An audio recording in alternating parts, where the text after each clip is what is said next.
Have you seen this one before? No? No, I thought haven't. This just goes to show. These days, I'm given stuff from distilleries I've never heard of. Yeah. Well, there's a lot of new ones. That's How the good thing. is that? I know. I went into a restaurant the other week, and this guy goes, I'm not going to move too much. He gives me that. And I go, what's that? He goes, it's Alsace malt whiskey. Ah. And you I hope it's aged in like Riesling casks or something. Although I don't know if they put Riesling in barrels, do they? Maybe? they do. They do? Yeah, short. Yeah, Short, 3 yeah. months to a year max. Yeah. Oh, wow. I'd be interested to try that. So, I mean, it's not the greatest, but with the demand these days of the public, in my opinion, on trying out new flavours, just like the other one, the Shazouka.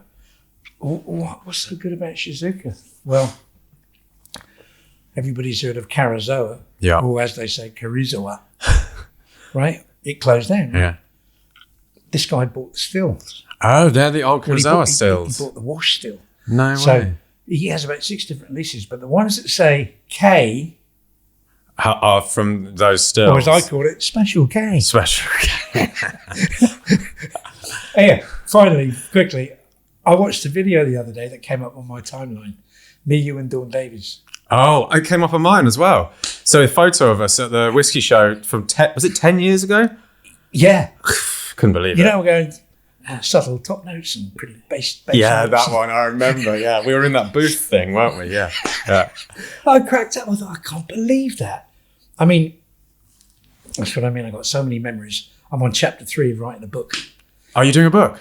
Well, now that I've learned to write, Well, you are from Cornwall, so education is not guaranteed. Yeah. It's a luxury. You know, it's travels. I mean, honestly, I've forgotten more than I can remember. People say to me, "Oh, honestly, the biggest compliment." There's a woman who works for my favourite distillery at the moment, which I'll bring up at the whiskey show, and she pulls me up. You got to come to my stand. And I go to her stand, and she goes, She got all the people there on her stand and said, "This man is responsible for why I'm in the whiskey industry and why I'm doing what I'm doing. This is for a Japanese distillery." Wow. Right, Kanosuke. She goes, "I went to this man's tasting in 2002. I was on fire back then." Do you know what I mean? That was the sort of golden period. It was like unstoppable. This was the first album. Yeah, you know what I mean? yeah. Fucking before the dodgy second album. Yeah, before you sell out to the corporate greens. Yeah. And she goes, "You changed my life." And I go, "Oh, that's better than an award to me. You know, you got to come over and all of this." And I think, if I've left one person, it was worth moving into that industry. Oh, of course, yeah. That's the beauty of getting to talk to people as well. Is that if it means anything to anyone at any time, then it's a worthwhile endeavor, right? Just the best feeling, you know. And to see, you know, she didn't have to say any of it. Yeah, no, that's lovely, isn't it? You do bump into people like that at whiskey shows and trade shows and things, don't you? Like people are like, "Oh, you know, I saw you do this," or "We met there." And did you hear? Oh, I'll bring it up. But did you hear about the bull? What bull? It wasn't me. I didn't like the bull. Right, I'll probably talk about it. There's a guy. You've been to Lagavulin, haven't you? Yeah. There's a guy there. Used to be a guy called Pinky. Oh yeah, I know. Yeah, I know Pinky. Yeah. 54 years. Yeah. Right, Port Ellen and Lagavulin. Mm-hmm. Oh yeah, I did hear about this. It was his leaving gift, right? So I bought him an Aberdeen Angus Black Bull. You bought it, did you? Yeah. So I did a charity whiskey tasting, interesting, right? Where I hired myself out. I'd come to your house and do a tasting of some rare whiskies. 2 people paid $3,000 each. Wow. Anyway, I raised 10 grand. Bought the bull, fully inoculated. Called him Smokey, right? Fully data chipped. Went up there. All his vaccines up to date. Had kennel cough. Presented him with the bull.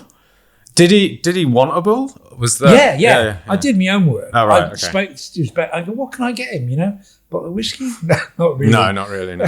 And this is a guy that's been sampling casks of Lagavulin daily basis for half a century. He said, "Look, he's got a herd of cows and he's looking at buying a bull in the new year to service his cows." I mean, I think service. That's a nice way of putting it. Yeah. I said, "Have you got any contacts for me to be able to do it?" So before I knew it, I was on a contacting a farm in Aberdeen and Aberdeenshire, and they dealt with him in the past when he bought some cows off them. So they knew him. So transport on the ferry, on the Calmac, put it in. Yeah, I was going to say so it went over on the passenger ferry. Yeah. Did it go up like in the lounge area next to the kind of refreshments stand? I think it had the burger and chips. Yeah. Anyway. Did it go with, because you can put cars on that ferry as well, right? Yeah. So it went down there with the cars, I'm guessing. Did not up the staircase. Then they got him to Isla, and then they stuck him in a field. And when he finished his last session at 3:00, that's when we pulled up outside the warehouse. And man, we hugged for about 2 minutes. And he had waterfalls. Oh, it's lovely. And, that's the best thing that probably happened last year. The young women in the marketing department, they said, look, we've got to bring him out his own bottle. And at Diageo, you've got to go through 6 bridges, if that's the right word, gateways. It's got to be passed by this. Anyway, she high jumped over all of them, and 5 weeks later there was his own bottling. And Diageo said, can you come up and host an evening with him and present him, and we'll talk to him and experiences, etc. And so he got his own bottling. And the best thing is, could even do it here.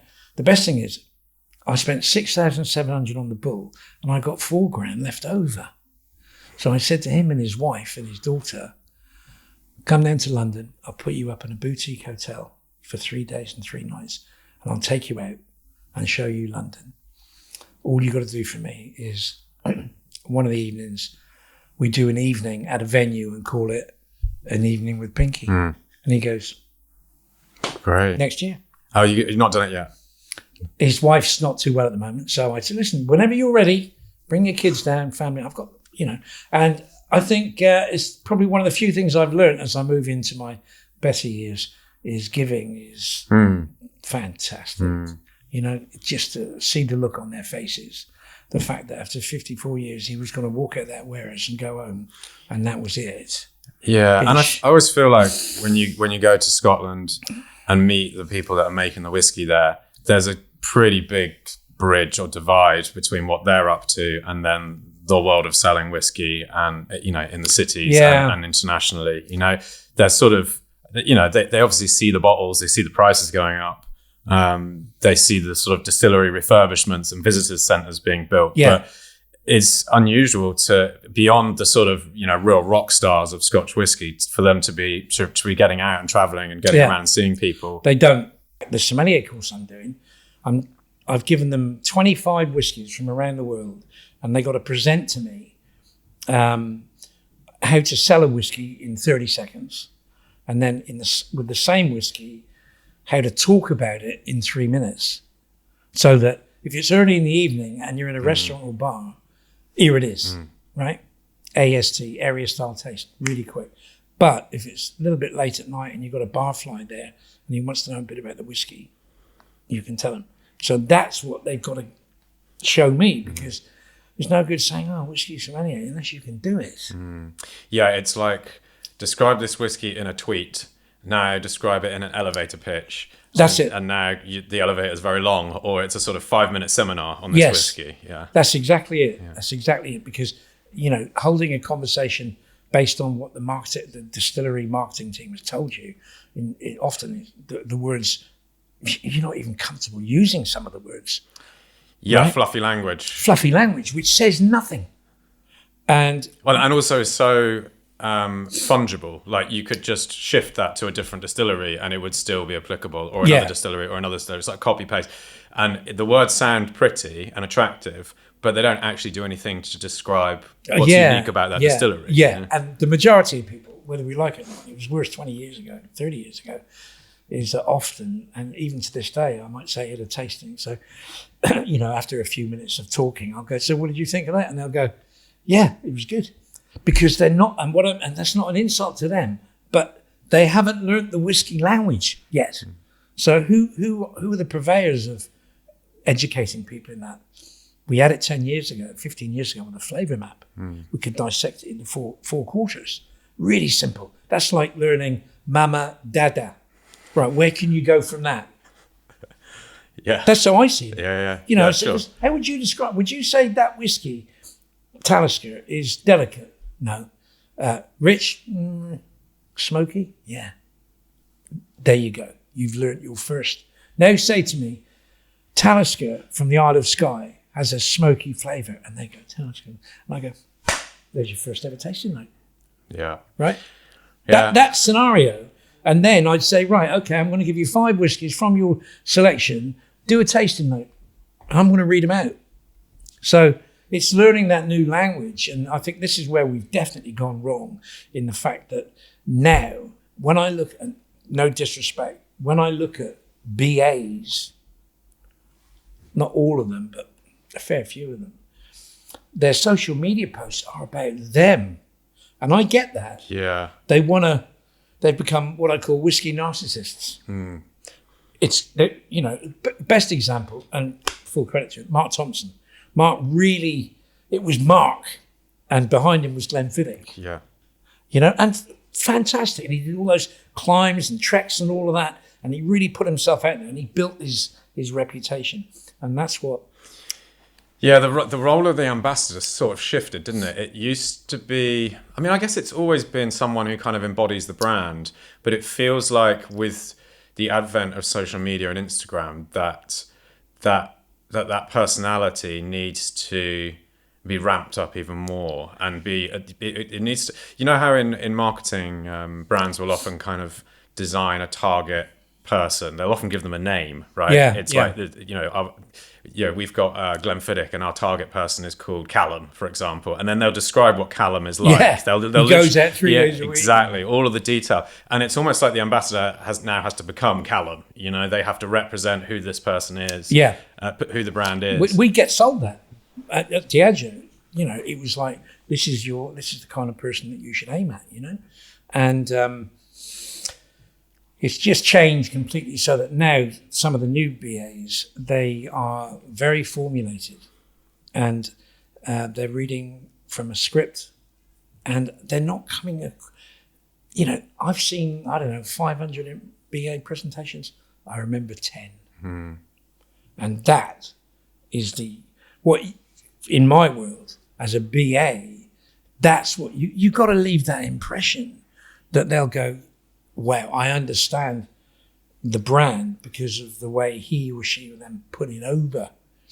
And this is why, for me, this is why sales, you know, from a whiskey perspective, we'll talk about it.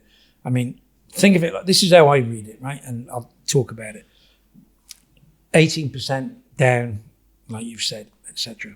At the end of it, you've got whiskey, such a global product that you've got all walks of life are now drinking whiskey, young, middle, aged, and old.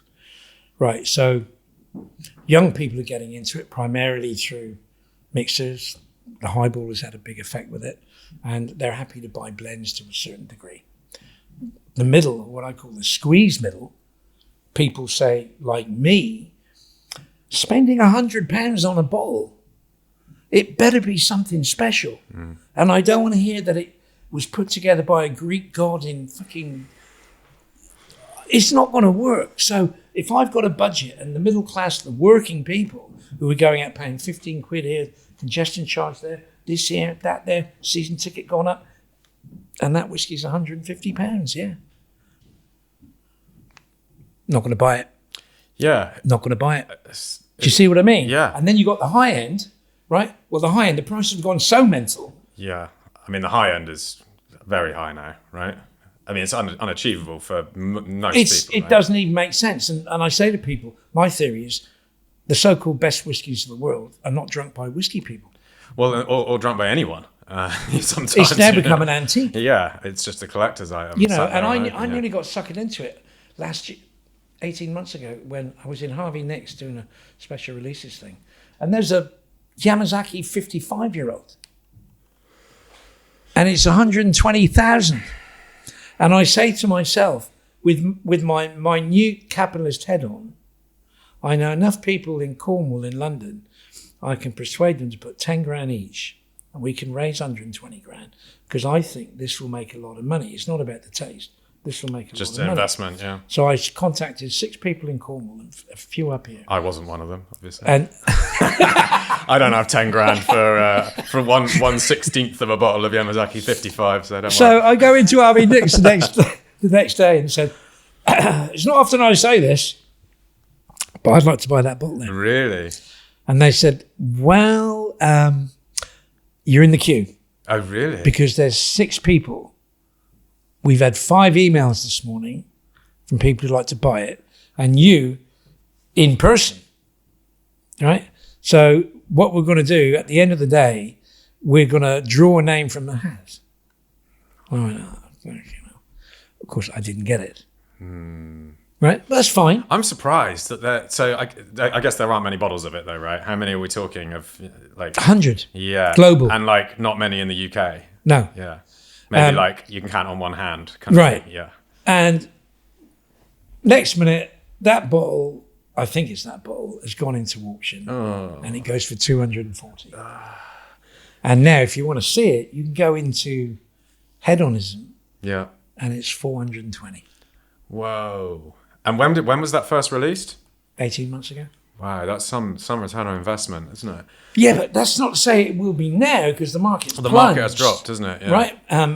But that was the absurdity of it. That said to me, Colin, you sold out, man. And, what are you doing? This is just making money out of the whiskey industry. So you're fueling it. Because if more people, they're just going to release more.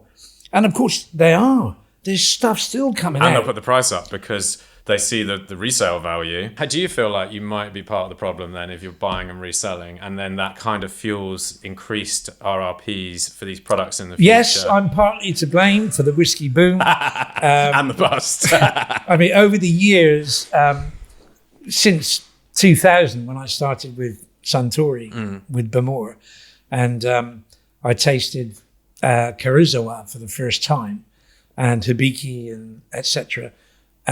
Japanese whiskey were not in the country. Yeah, and I persuaded the CEO of Suntory to let me have 5 cases of Hibiki 17 and 5 cases of Yamazaki 18, and he said to me, "Right, come back to me in 3 months to see if there's a market for it," because it hadn't been released.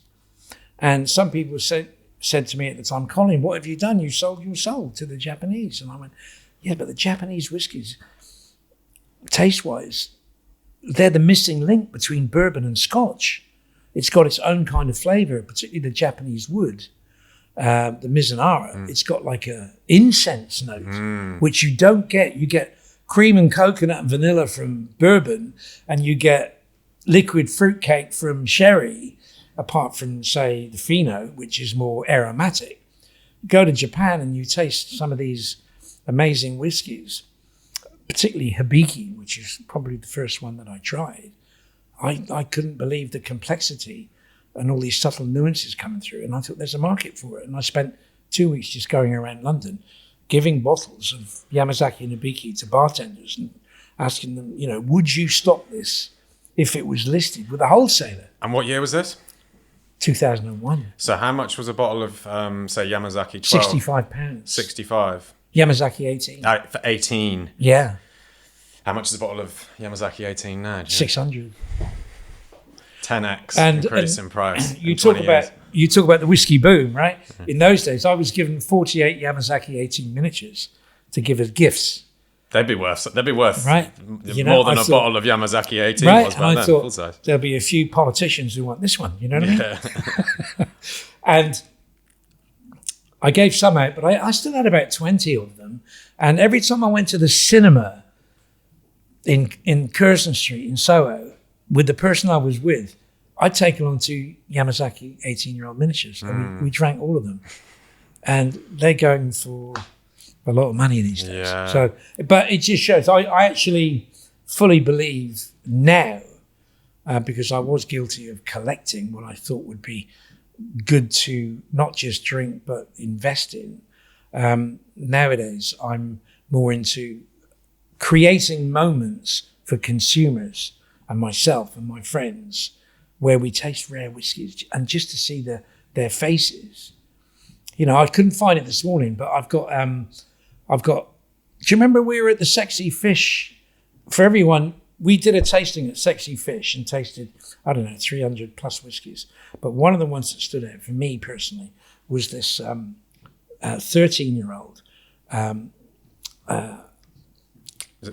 Was it the red wine cask? Yeah, that came, Chateau Mercian, and it came in like an Alsace bottle. Yeah, it did. And I don't know why, because doing all these tastings, you know, often your taste, it'll depend on what you tasted before, on what you drink. Sure.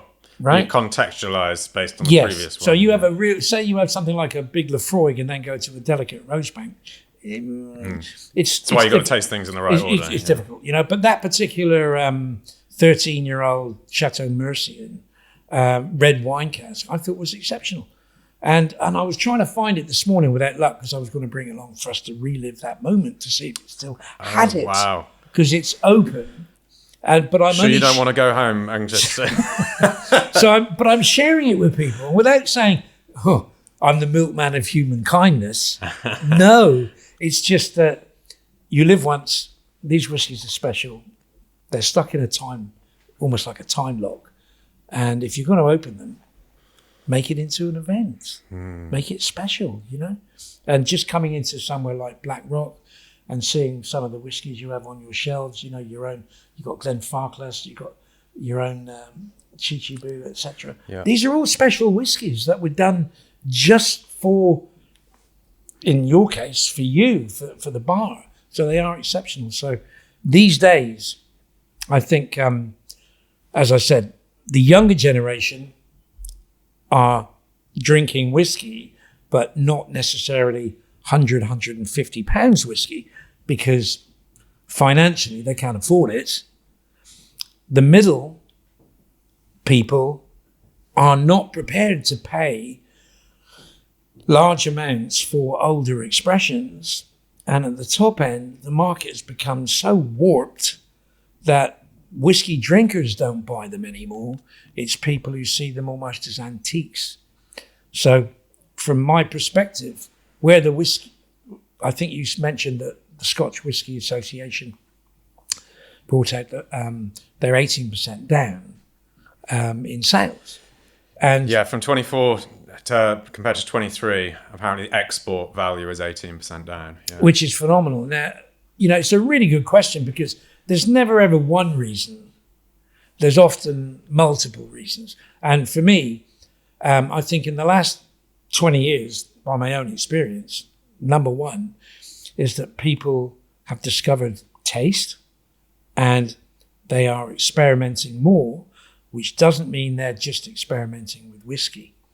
I think there's been a massive growth, particularly in the States, of tequila, right? I know last summer in the UK, every bar that I went to in the summer, the biggest selling spirit was gin, and a massive growth of gin expressions on the market. And on top of that, you then look at the future, which is the younger generation, and I'm using my daughter as an example. She drinks vermouth and tonic. She doesn't drink spirits. Low ABV. So, and even with the company that I used to work for, they were looking at taking on up to 6 low and no alcohol brand ambassadors because this is the market. And the best way to explain it is just veering off from whiskey for a second is look at Guinness. You know, Guinness, 0. And now with the sponsorship that Diageo have done with the Premier League, every Premier League club in the bars has Guinness 0.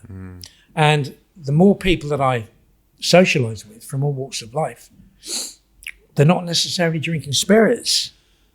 And even myself, when I go out, you have to be careful with your cash.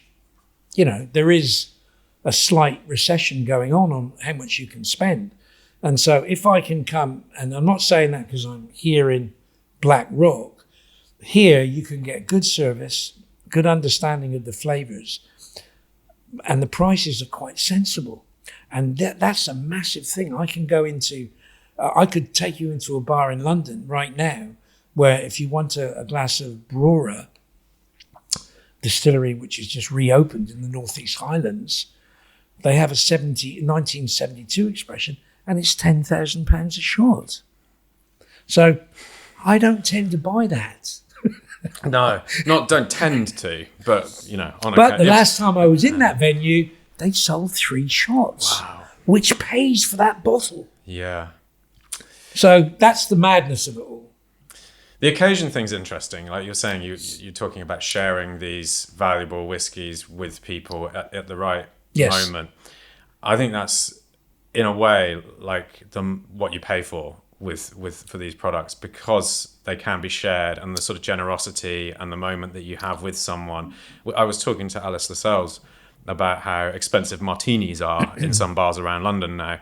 And of course, a martini doesn't cost much to make. It's a very cheap drink to make. There's only 2 ingredients, and one of them is hardly an ingredient, Yes.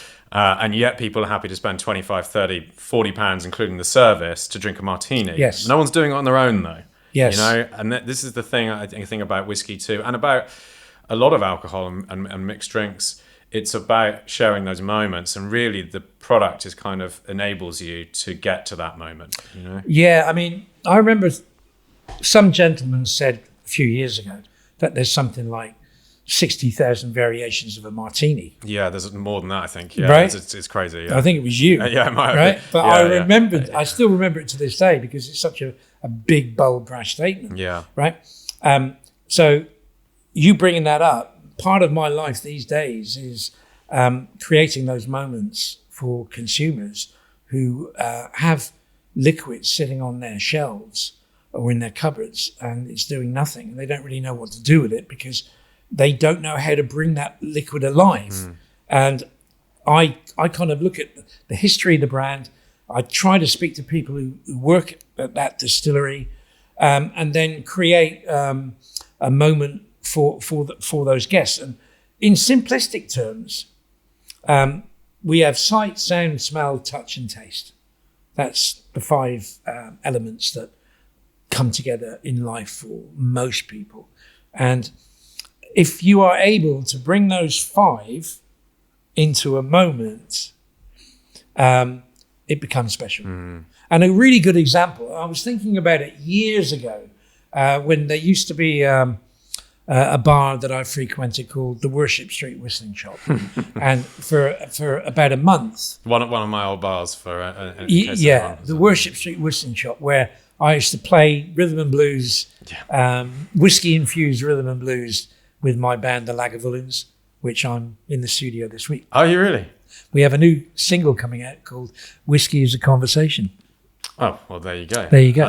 More to come. So this is not your only time in front of a microphone this week. No. But going back to the Worship Street Whistling Shop, there was a time when I was experimenting on where can you take whiskey? Where can you move it to? And taking those elements of sight, sound, smell, touch, and taste, for a brief period at the Whistling Shop, I was doing whiskey theatre, where I was dressing up as a monk. I was playing... I vaguely remember this, yeah. Right, yeah. I was playing songs where you talk about in America, things like the Chain Gang. Well, in Scotland, during the 30s, 40s, and 50s even, the guys who were making the casks, the coopers, they also had their songs.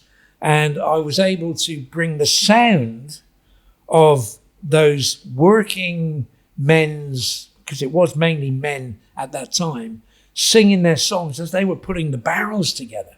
So, and also then dressing up as a monk, being a thespian for like 20 minutes, where I was able to put on the cloak and ring the bell and taste an elixir from the old days. It's creating moments that even to this day, I think it's a great thing to do, to look on the fun side as well as the historical. Whiskey's too serious for a lot of people. I know it is for me. When people are arguing about is it a 3rd fill or a 4th fill, and I normally say it's a 10th fill, just to take tell me what you think of it, as opposed to how old is it? I mean, a really good question I get asked a lot is, does age matter? And I go, well, look, I'm in my early 70s now. I was much better when I was 23, right? I was at the height of my powers. So the same thing goes in my world to whiskey, where you go, and Jim McEwan at Bowmore, when I was there, he said to me, there's a sweet spot with every distillery, in his words. And he said, with Bowmore, around 17 years of age, the balance between the grain and the wood come together to create a flavour profile that is everything that Bowmore is. And it just shows you how times have changed. A lot of whiskies, even on shelves here, I'm sure, are 3, 4, 5, 6, 7, 8 years of age. When I was at Bowmore in 2001, we had the youngest whiskey available to the public at that time, and it was called Bowmore Legend. And it was only sold in supermarkets, and it was an 8-year-old Bowmore. And Bowmore sold it to this supermarket chain at a loss. Really? Just to get people into Bowmore. Interesting. And now the opposite is happening, whereas they're selling very, very expensive and old bottles of Bowmore. And at the time, and there weren't many blogs, etc., but at the time, people were saying to me, Bowmore are only releasing that for financial gain because whiskey at 8 years old has not yet matured. Now, that was 22 years ago. And now we've gone full circle where, for whatever reason, financial mainly being the main one, whiskey's coming out at 3, 4, 5, 6, 7, 8. And guess what? The younger generation are cool with it. The older generation who grew up on age numbers, they don't like it so much. It's set in the mind. It definitely seems to be the way that people, I guess, who've been around longer, I guess they're just more conditioned to looking at age statements on a bottle. And when those start to vanish, they're like, well, what is this then? This was more reliable, kind of solid grounding into what this whiskey might taste like, or at least a hint at what it might taste like. And also, I think a sort of a linchpin to kind of attribute value to as well. Like, right, £50 a bottle, 10 years old, okay. And for right or wrong, because of course, as we know, there is a lot more to it than just age. But with younger people, I guess they weren't exposed to, they haven't been exposed to so many aged products. Also, it's just the price is cheaper, right? Non-aged statement whiskies are cheaper. Well, I think I'd be right in saying you can remember from when we worked together that there was a whiskey called Talisker 57 North, which was a no age statement, and not 57 years old. No, exactly. Well, south of that. South of that. Right? Oh, that's very good. Now, that was a no age. He's here all day. That was a no age statement. Probably will be. And then I go, hang on a minute. What other no age statements? Because it was taking a real big sort of lot of criticism. And the first no age statement whiskey that I ever tried was Glenfarclas. 101. 101 is it? I think it's called 101. Yeah. And it was like, when it came out, it was like £40, whatever. And classic Glenfarclas, thick, bit like me, thick, rich. Right? Classic space oil. I think 101. I think was the first cask strength. It was. Release. Yeah, it was. But to a lot of people, no age statements are not cool. And there's been a massive amount of releases about no age statements. I always like to say, look, at the end of it, tell me what you think of it taste-wise, and then look at the price. If the two come together, fantastic. It's when you get, say, a no age statement and the price is about £200 and the marketing doesn't really make sense. You might not, unless you try that whiskey, you're not going to buy it. And I think that's a major problem. I was at duty free recently at Heathrow, and I asked somebody at one of the stands about a particular whiskey, and they knew nothing about it.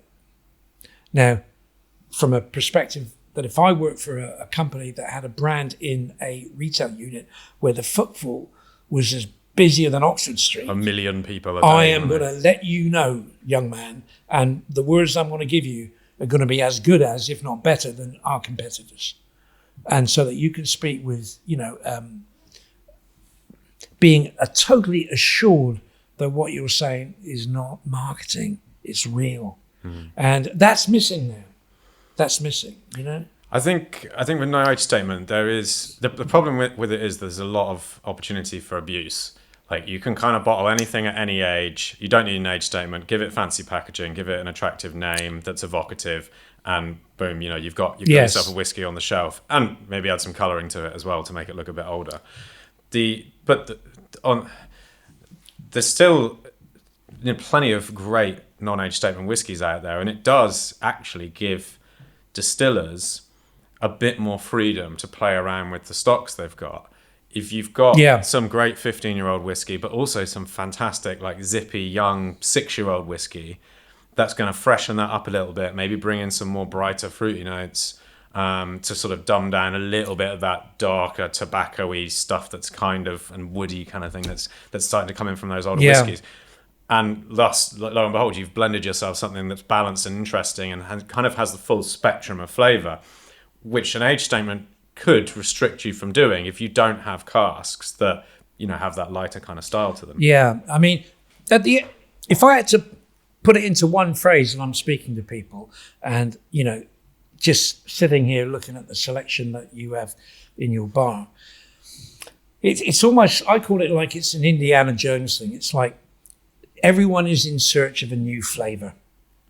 The art of it is, a lot of people would love to make Johnny Walker Black Label because that flavour profile appeals globally, hence huge sales. Macallan, when I look back at when I started to get into whiskey, started a whiskey club in 1987 and realised that I was onto something special because within 6 months I had 700 members. 700 members. There wasn't a whiskey club before. There were wine clubs, but nobody knew about whiskey. And although I'm digressing a little Where was this? Where was it? This was in Leamington when I'd moved from London, and I worked for a very old, still there, a very old established traditional company called S.H. Jones and Son. And they're building in their head office in Banbury. It's in a beautiful 16th century building. And they deal to all the bursars, all the colleges, all the universities. So one of the staff was looking after Bordeaux, one was looking after Burgundy. Nobody was looking after whiskey. And I said, let me take on that mantle. And I contacted Gordon MacPhail, who had the biggest selection of as an independent bottler, probably still the biggest in the world. They had everything. They had bought and saved whiskey from distilleries like Brora that you could buy for, I used to buy Brora 72 for £45 a bottle. And then I started a whiskey club. And then I started inviting people like Bill Lumsden, Jim McEwan, Murray McDavid, etc., who were not household names in those days. And we're tasting Springbank Local Barley, 1965. We're tasting all these incredible whiskies. And guess what? Because I'm bringing these people out for their first time, these whiskey evangelists, and people like Jim McEwan and Bill with that scientific, almost analytical edge, he was educating my whiskey club members. So then I decided, well, listen, we talk about it. Why don't we all go to Scotland? So I hired a coach and I took 35 members to Islay in the year 2000. Nice. And we stayed at the Macquarie. We took over the whole of the Macquarie and we pulled up in a coach at Ardbeg in the year 2000. And Jackie Thompson, who's still there now, she was so pleased that we had made the effort to drive up from Middle England via Caol. It wouldn't have been reopened that long No, then, yeah. no. And she was so overjoyed that she got us all, after the presentation, which was phenomenal, probably one of the best speakers in the business as far as I'm concerned, she got us to sign an end of a barrel. She got me to fill a bottle, with the petrol tank handle, nozzle. And she got all of us to sign it and said to us all, look, stay a while. And she gave us all a certificate with her name on it and said, in 10 years' time, you're all going to get a bottle from that barrel, because we've never had a group like you coming up here before. Fast forward, it's 10 years later. And I think about it because now I'm working for Bowmore. I wasn't working for them then. And I remembered what Jackie had said, and nothing had happened. But guess what? Around about 3 years later, she rang me up and said, we've just found that barrel with all your names on. 13 years later, can you get in contact with any of these people? So I spent 3 months, because someone passed away. Friends reunited, right? And I got round about 30 of the people who came to Ireland with me. And a week later, Jackie Thompson sent out that bottle from that cask with our names on each of the bottles. Wow, that's cool. Now that, you can't put a price on that. No. How much did you sell it for? Do you get me?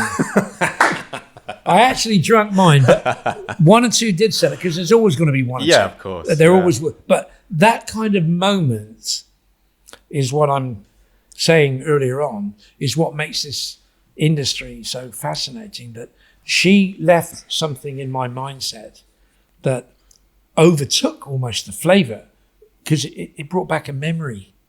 And now when I go to Ardbeg and stand on the pier there and look out to the Atlantic and smell that Hebridean air and look at the distillery and hear the sound of the guys working there, and I've got the glass which I'm touching in my hand, I've got all those elements together, and it creates a beautiful moment.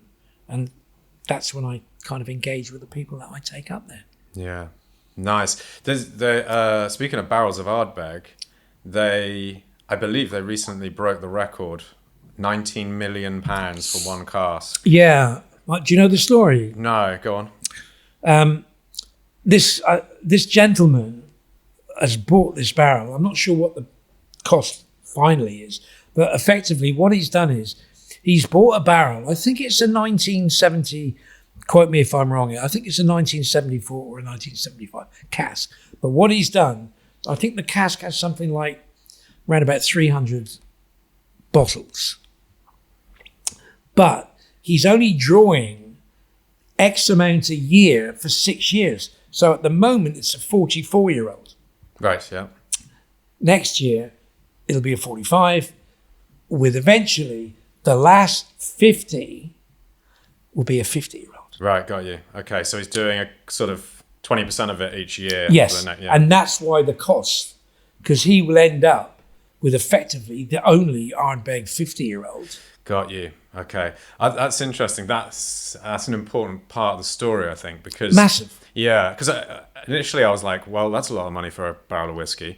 But then when you're like, there's bottles of Macallan selling for $2.3 million or pounds, and he's going to have a lot more than one bottle.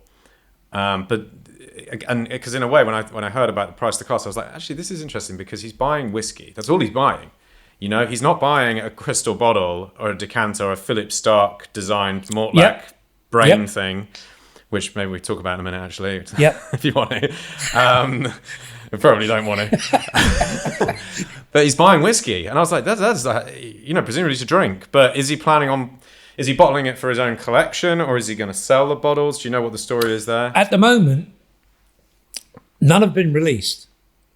I know that, hypothetically, I know that in 5 years' time, when that 50-year-old comes out or is bottled,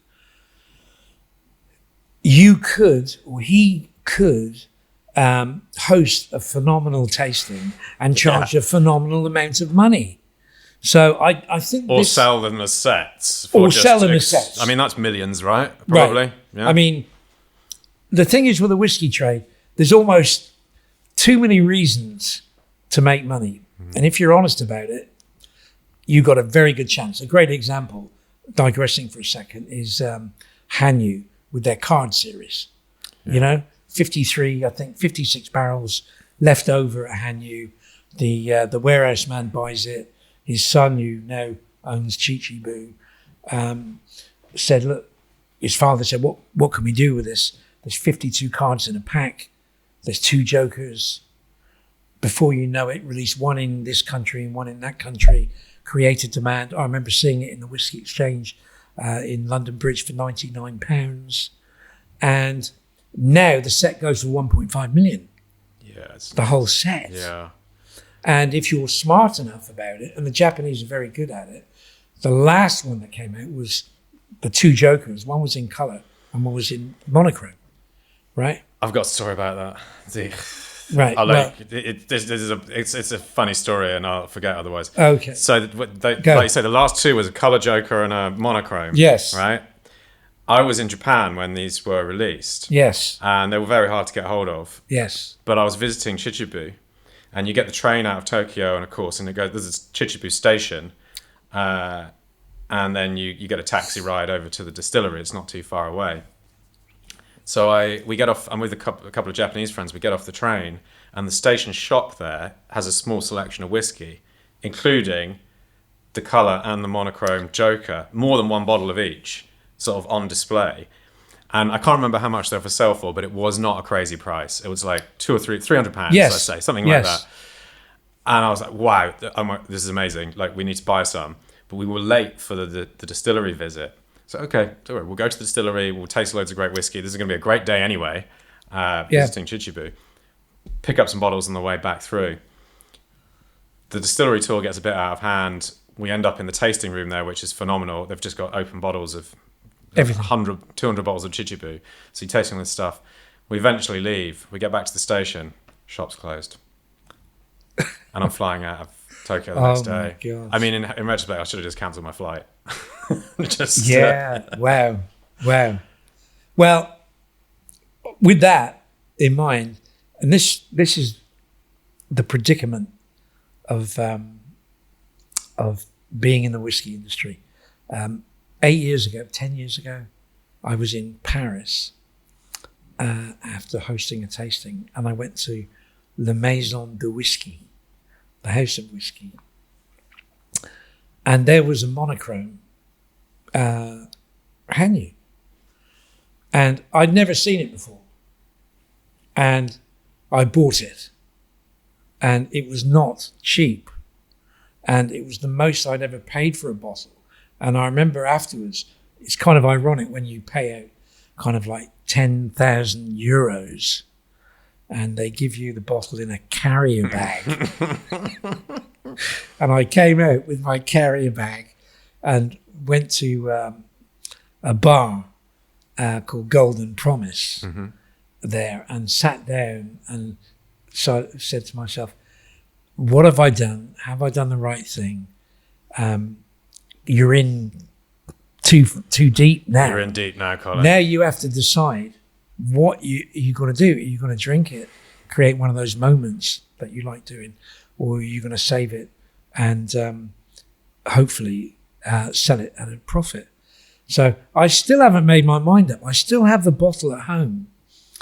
But because of where I am at the stage of my life, I want to hold emotion. I call them emotional tastings.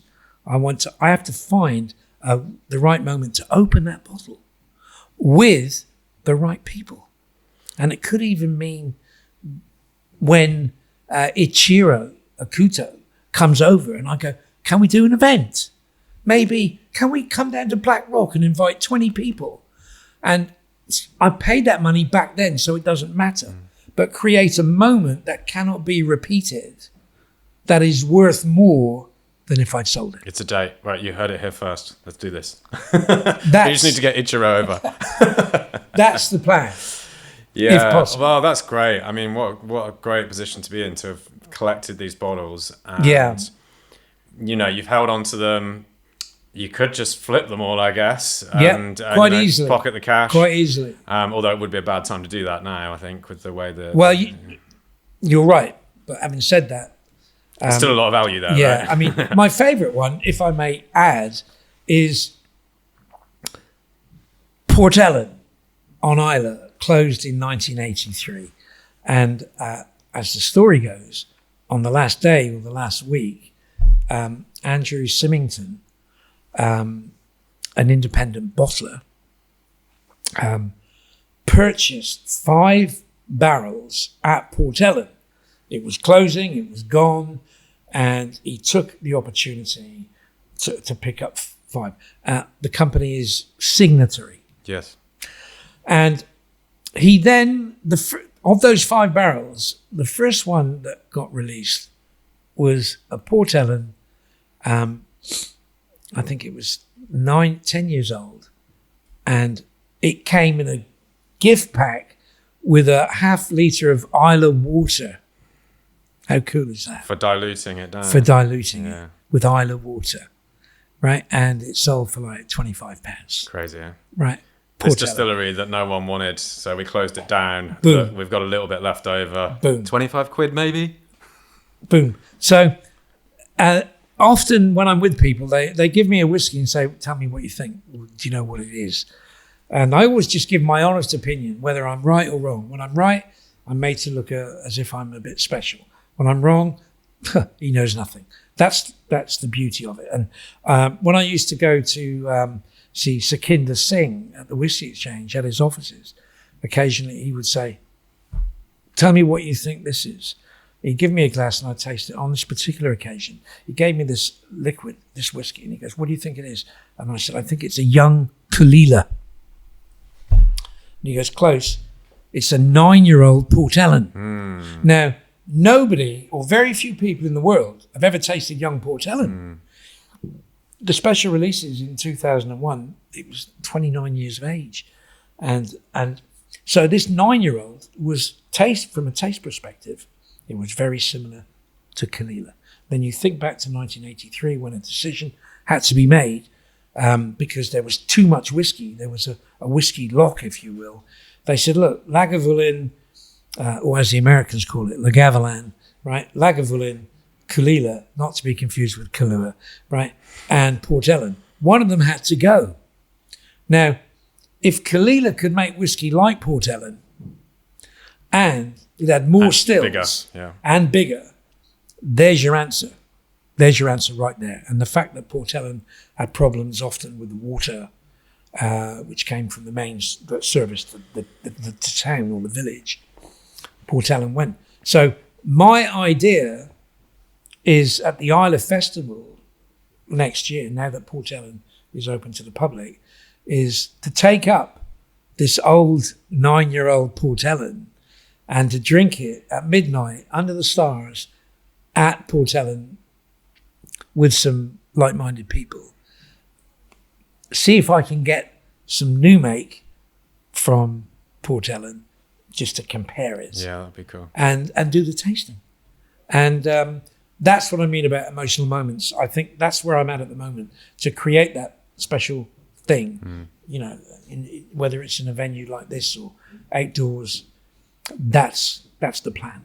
That's what I'm doing. And certain people, I have a gentleman at the moment he owns a ranch in Kansas, and he showed me his whiskey selection on his iPhone, and he showed me a room with about 600 bottles, and I said, that's very good. And he goes, yes, but it gets worse. And I goes, what do you mean? And he then pulls up another picture of a second room where instead of buying bottles, he was buying cases. And I said, listen. Kleptomaniac. Can't stop. At this point, I said, listen, Chief, you got a problem here, right? You. There's no way that you can drink all these whiskies that you've got. He goes, what should I do? I said, well, what you need to do is to invite all your best friends who are whiskey lovers and invite them around and have an evening that will probably go through to the wee hours, maybe even go through to breakfast, right?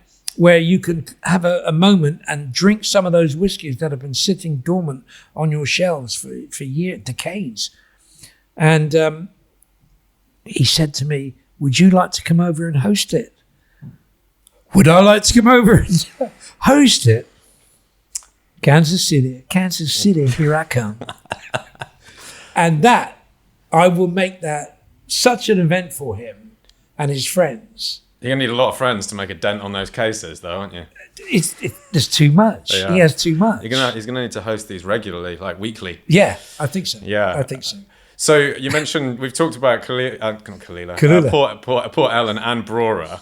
Well, yeah. So two distilleries that have become legendary posthumously. Yes. Really. Yes. And for various reasons, we've discussed Port Ellen, and you mentioned what happened there. Yes. The price of the whiskey's gone up and up and up. Old age statement expressions being released as part of Diageo's special releases. So very sought after. Yes. Fetishized almost, after their death. And now both of them online and reopened, right? Refurbished, Correct. reopened, making whiskey again. What do we think about this? Like this sort of reincarnation, resurrection? Is it almost a little bit unsavory, kind of taking it and then redoing it? And are we trying to make the same whiskey as it was making before, or is this like a newer version? Where do you stand on it, and what do you expect to see come out of these distilleries? Yeah, well, let's look at Port Ellen briefly first. Port Ellen, I remember 25 years ago, people I spoke to didn't rate Port Ellen. Hence, it only went into blends. It never got released. If Signatory hadn't have picked up those young casks, it would have just been untried at that age. And it does say one thing, that if you are able to monitor aging in casks, and that you can see that there's an improvement going on, and that you can bottle it at the right time, which is massive. When the grain and the wood speak to each other and say, it's at its peak now, almost like a wine. This is what happened with Port Ellen. In 2001, it came out for £105, which was still a lot of money then. But the flavour, and you have to remember, in the year 2001, I'm talking about the UK, we were only into 15 years of understanding taste. We'd only just understood, because of media, things like The Wine Show with Oz Clarke and Gilly Goulden coming on our TV sets with millions of viewers, because there was hardly any channels. And they're talking about Burgundy and using expressions like wet wool, and words that it was, I think nowadays they call it a word salad. I remember seeing my mum in hysterics watching Gilly Goulden describe a wine as hospital floor. Yeah. But you kind of know what she means, right? Yeah. Probably like a slight disinfectant, iodine kind of, TCP. There you go. Yeah. There you go. And I used to, again, digressing, I used to sit at home writing down words to describe a flavour, because you can't say every whiskey is rich. You've got to be able to elucidate on it, So when it came to Port Ellen, the fact that it was never released, the public had changed. Also, you had the advent of whiskey bloggers, right? And whiskey bloggers were given more freebies than a Taylor Swift ticket, right? And so these whiskies were then bigged up. Distilleries would say, listen, we want to bring you up to Islay, we're going to take you to Port Ellen, we're going to get you to fall in love with it, and go back and tell all your followers how great a whiskey this is. So, but the casks at Port Ellen started to run out. There weren't that too many left over by the time you get to around about 2010, 2012. And who's to say which ones were the best releases? Because taste is anecdotal. It's who you're with, where you're at, what have you eaten, how do you feel? All of these can contribute. The last thing I want to do is to taste a 29-year-old Port Ellen in a busy room at a whiskey show with 100 people making noises, conversation. You're not going to get the effect. I used to tell people, go outside and take a moment with yourself, because if you do like this and you want to buy it, it's going to cost you a lot of money. So you better like it if you are a drinker. So what they've done at Port Ellen, what Diageo realised was that, my God, the graph was in an upward trajectory. And people were saying, why don't you reopen it? It's still there. All right, the stills have been sold to India, but we can go to Forsyths. We can replenish exactly how it was. We have the notes on what the middle cup was, what the fermentation times was, how long the distillation was in the first and second distillations. All of these have now been put into place, and what they're hoping is to create, with time, a flavour profile that was archetypal Port Ellen, and also not just from the two stills, which are copies of the original. They've got two other stills there, which are experimental stills. I believe the line arm can be adjusted. Okay. They can play around with what they're doing. So there will be experiments done. I know that they've got somebody over there who's monitoring this and is experimenting day after day after day. And that will be interesting. What most people want to know is, when will it be released? Because nobody's tasted young Port Ellen, it will be a gamble. But you think that they will release young Port Ellen because no one's tasted it, so there may be a demand to try what it's like, and also because they want to sell whiskey? Similar to Rose Isle. You know, Rose Isle in Speyside didn't get released for such a long, long time. There's now a 12-year-old on the market. I think it's about £120 for a 12-year-old, and it's selling. So Port Ellen, because of its history and heritage, people want to try it. And of course, you can compare it. It won't be nothing like the special releases, but it may be like the 9-year-old that I've got at home. I have this one bottle, which I will open at the right time. So, well, how long's Port Ellen been producing for now? Is it a couple of years? Year. Yeah. So they'll have a 9-year-old in about 8 years' time. Yes, that'll be good to try. That's probably the time. Yeah, probably. That's probably like, okay, here it is. We've actually got the first ever comparison of Port Ellen, because it's never been done before. Yeah. And the reality is now, because of the crazy side, I mentioned earlier about, young, middle, and old, or mature, should I say. If you want to age Port Ellen now, you got to pay thousands and thousands of pounds. And my advice, as an independent buyer, drinker, collector of whiskey, now is the time to buy at auction. It really is. If you want to pick up a Port Ellen expression and you've done your homework and read the tasting notes, etc., and that 9-year-old Port Ellen, it comes up maybe once or twice a year, and you can pick it up for £200. Really? That's what I did. It cost me £220 for a 9-year-old Port Ellen, because it was an independent bottling. It came under a name called Scottish Wilderness, with an otter on the front, and at £220, I can afford that. So at the moment, with the situation as it is, because there are, in my opinion, too many whiskies released at this moment, far too many. I mean, a great example is, say, Talisker. Talisker, one of my favourite distilleries.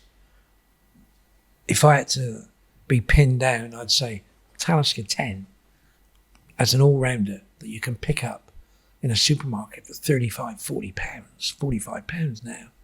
It's fantastic. Yeah, it's good. It is amazing. But in reality, now there's, I think there's 12 different varieties of Talisker, ranging from 5 with independence all the way up to 44, 45 years of age. And of course, the price differential is massive. Yeah. So unless you have the wallet and the jingle in your pocket that you want to spend, the odds are that because some people think age matters. Listen, to finish this little story about Talisker, one day, 5 years ago, I was given a Talisker 50-year-old from an independent bottler. And the man who gave it to me says, "Oh, look at this Talisker 50-year-old. Isn't this fantastic?" Now, I tasted it. He gave me a taste. It was gone. It was like having a piece of wood in your mouth. It was gone. But it was a 50-year-old. So I had to say to him, yeah, it's good. Not great, but 50 years of age. It should not have been released. It was to me, it was an insult because I'm familiar with Talisker and give me the 10-year-old, but mine is anecdotal as his is. He could impress his friends with a 50-year-old, which he picked up for a very small price. But age, I always say before I can take, when somebody asks me about age, I can say it's a yin yang. I can take the side of saying yes, or I can take the side of saying no. I can give you words that will validate both sides of the argument. So in the end, my answer is maybe. Fencing. The thing is, with these super old ones, you are inevitably going to get quite a lot of wood character, and inevitably, just from the time that it spends in the cask, not just the infusion of the wood, but then the oxidation, all those other effects that take place, you're always going to be dumbing down distillery character. It's you might get some that transcends through, and it might steer the direction the wood takes, but it's it doesn't take a genius to work out that the more time it spends there, the more time you spend infusing your tea bag, the less you're going to taste your water. Yes. Right? Yes. And for me, whiskies, I want it to be, as Dave Broom's book title, isn't it? Sense of place, right? Yeah. I want to sort of feel that I'm tasting something that's made by the sea, or made on a, in a glen, or, made in the lowlands, or, made by, in a certain corner of Scotland, or a small distillery, or a big distillery, or with certain techniques, certain still types, fermentation, whatever. And although it's obvious we need some amount of age in order to kind of square the circle or whatever, it seems that there is definitely a tipping point where it doesn't add anything more to it. I mean, obviously it does. It adds wood flavour, but it doesn't add anything more to the whiskey, and it starts to take away. Yes.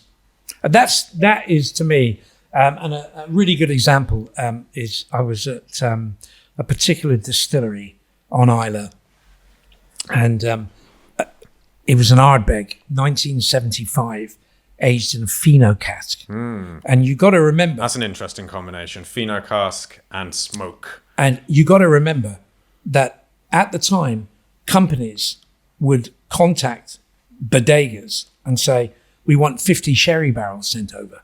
They never even stipulated, should it be Oloroso, Palo Cortado, Fino, Manzanilla. So, and this happened an awful lot. At Bowmore, it happened massively. They did not ask what those casks were. Now, at Ardbeg, they ended up with this Fino cask. And Stuart Thompson, at the time, this is 2001, he took me in the warehouse, and I was trying various Ardbegs. And he goes, this one's a bit special. This is a Fino cask. And Fino can do things to whiskey that can change the makeup of the DNA. And by that, what I mean is, if you, and Ardbeg had it, and Bowmore have also had it, where on the nose of a Fino cask, Islay whiskey, aged at just the right time, you get essence of like a fruit market, mango, guava, lychee, pineapple.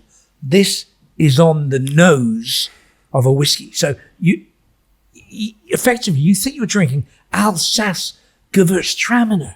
If you're a wine buff, it's so aromatic. It takes whiskey into a completely different area. Then you get to the taste, and then the distillery character comes through. So the wood has given it the aroma, whereas the spirit has given it the iodine and the brine and that sweet peat note due to the purifier that gives Ardbeg that difference. I always say Ardbeg is sweet peat, Lagavulin is oily peat, Lefroy is dirty peat. In fact, the other week I did a peat tasting. We had Orkney peat, Speyside peat, Lowland peat, and Island peat. You just sat there with like plates of peat, just sort of eating No, it. this is in whiskey. But you get me. I was imagining like, I don't like that one very much. Yeah. And so consequently, that Ardbeg, and I went, wow. I said, that is at its peak now. He goes, I know. He goes, but the company want me to keep it for another few years so that it hits the right age statement. Now, without putting too much on it, because it's always anecdotal, I tried that same whiskey 4 years later when it was bottled, and I didn't enjoy it as much. Was it because I was in the warehouse with the manager? I don't know. I really trusted my taste buds. Tried to be objective. Yeah. And 4 years later, I've got the same whiskey, but it now says 40. And I don't know. So that had been, it's 1975 in a Fino cask. Yeah. So it'd been in there 35, 40 years in a Fino cask. Yeah. Wow, that's a long time, isn't it? Yeah. And the same happened with Bowmore. When Jim McEwan at Bowmore, when I started, he said, look at these whiskies here. And there was, he goes, we didn't know it at the time. He goes, but we filled these 3 casks all next to each other. This is an Oloroso cask. This is a Fino cask. And this is a bourbon cask, right? And it's the same new make that's gone into all 3. And I then proceeded... Different cask sizes, though. Different cask sizes. He then proceeded to give me a tasting of these 3 whiskies. Interesting. Phenomenal. And that Bowmore Fino, to this day, I can see why now it's £6,000 a bottle. And the Oloroso one is £12,000 a bottle because there's so little of it left now. I was lucky. I was there right at the beginning of people falling in love with single malt and flavour.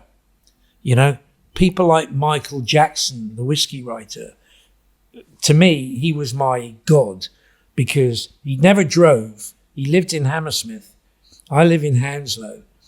I used to drive him home after whiskey shows because he didn't drive. And when we got to his... Probably sensible after a whiskey show.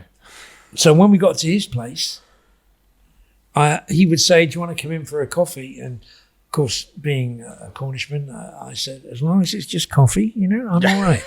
And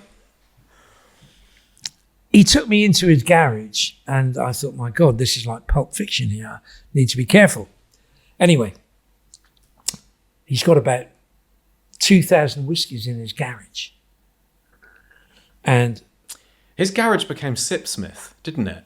Well, I was going to lead on to that. I jumped at the story. No, you're absolutely correct. I mean, that was the amazing thing. Yeah. Because I said to him, if you could have one thing, what would it be, Michael? And he goes, for when I go for this building to become a distillery. Oh, really? Did he say that?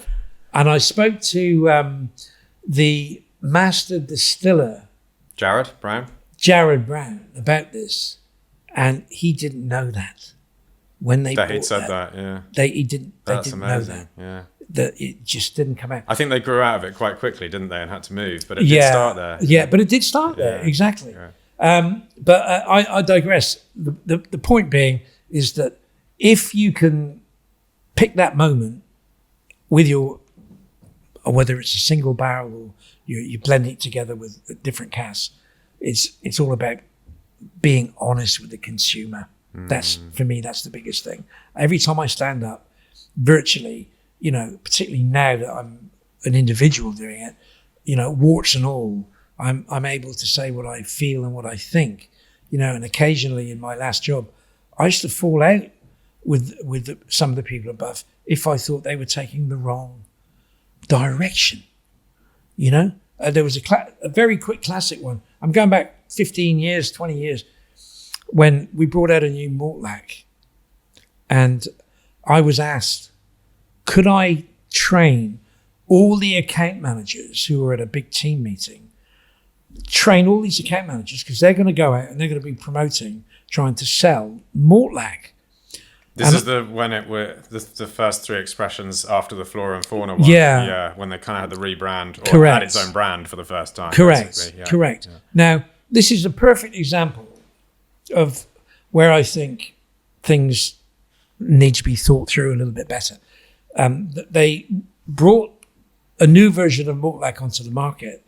They changed the flavour of the whiskey.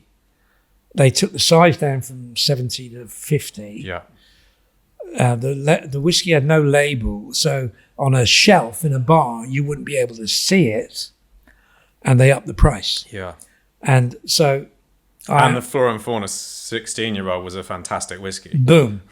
So I said, listen, to all the account managers out there, I think you need to know the backstory of why this is being reintroduced. You need to know. You may be going into an office to meet a buyer who knows more about Mortlach than you. And if he says, or she says, or them says, how does it compare to the 16? You need to know the backstory. On the other side of the fence, you have Brora on the northeast coast. Now, this is a different baby completely because nobody's tasted young Brora before. Unless, again, it came out, all of the production of Brora, went into blends. The most notable being one called Ainsley's. Now, you can pick up a bottle of Ainsley's whiskey at auction for around about £200. And this has round about, so I'm led to believe, about 50 to 60% of Brora in that blend. So, and with the rest being made up of grain whiskey. The rest being made up of grain whiskey. Now, that's out there. And there's another one called King's Ransom. I've got a list of about 5 that contain Brora, but it was not released as a single malt. Right, because Brora is an interesting one anyway, because it was originally Clynelish, right? And then the Clynelish distillery, as we know it now, was built on the side, and then the old Clynelish was closed for a while and then reopened as Brora. Yeah. I mean, effectively, they said that the original Brora distillery, they couldn't expand it. They couldn't do anything with it. And you got to remember that there was a time when most of the distilleries in Scotland were illegal.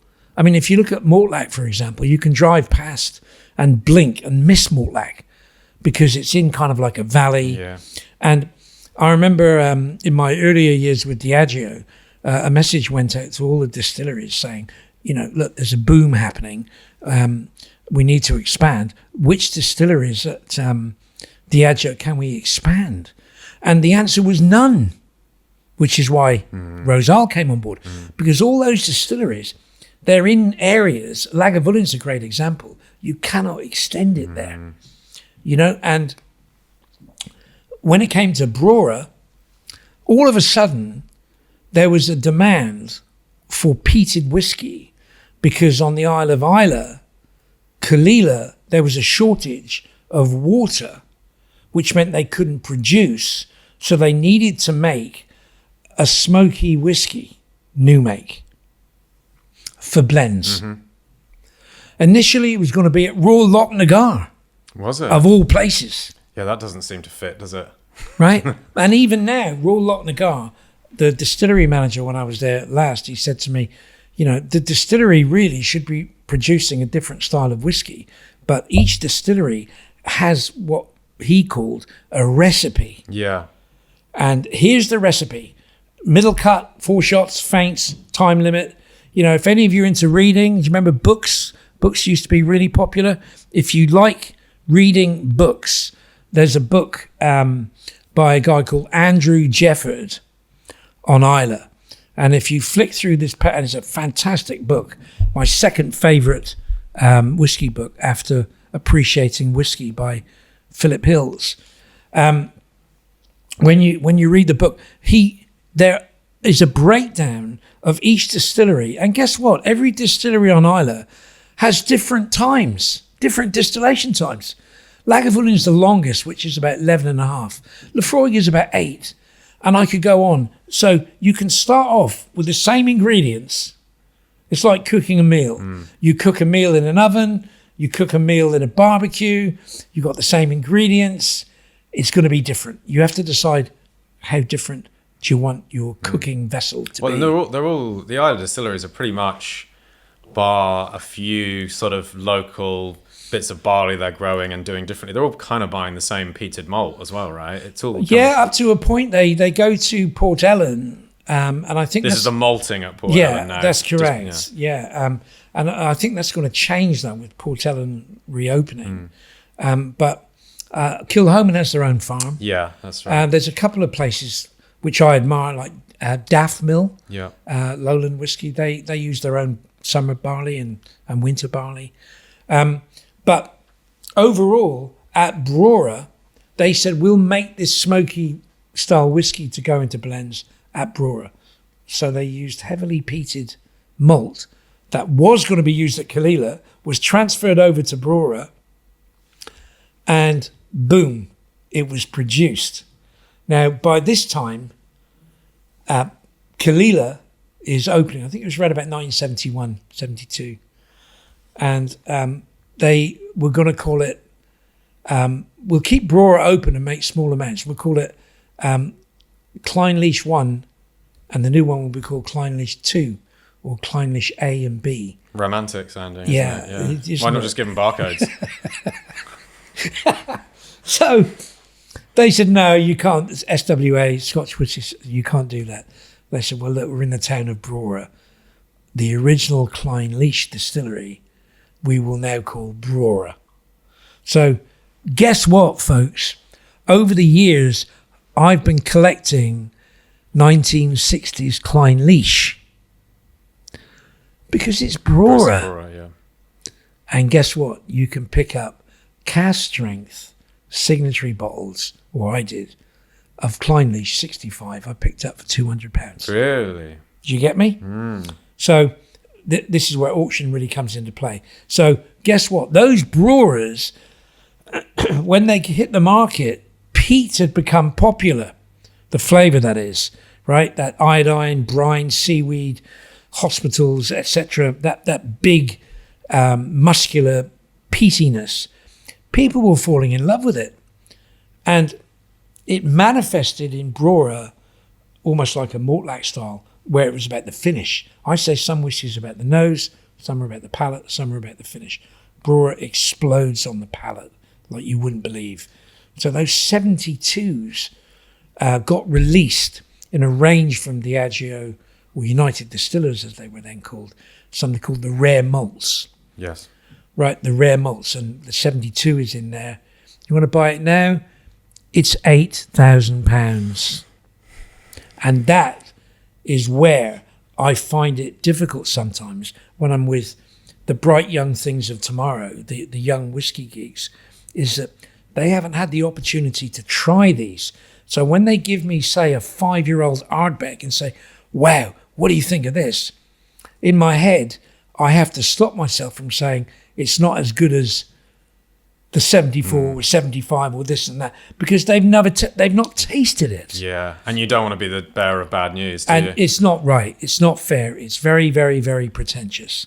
And I understand that the taste of, generalising here, the taste of a lot of young people these days is they like their whiskies young, and they quite like their whiskies with a high alcohol content.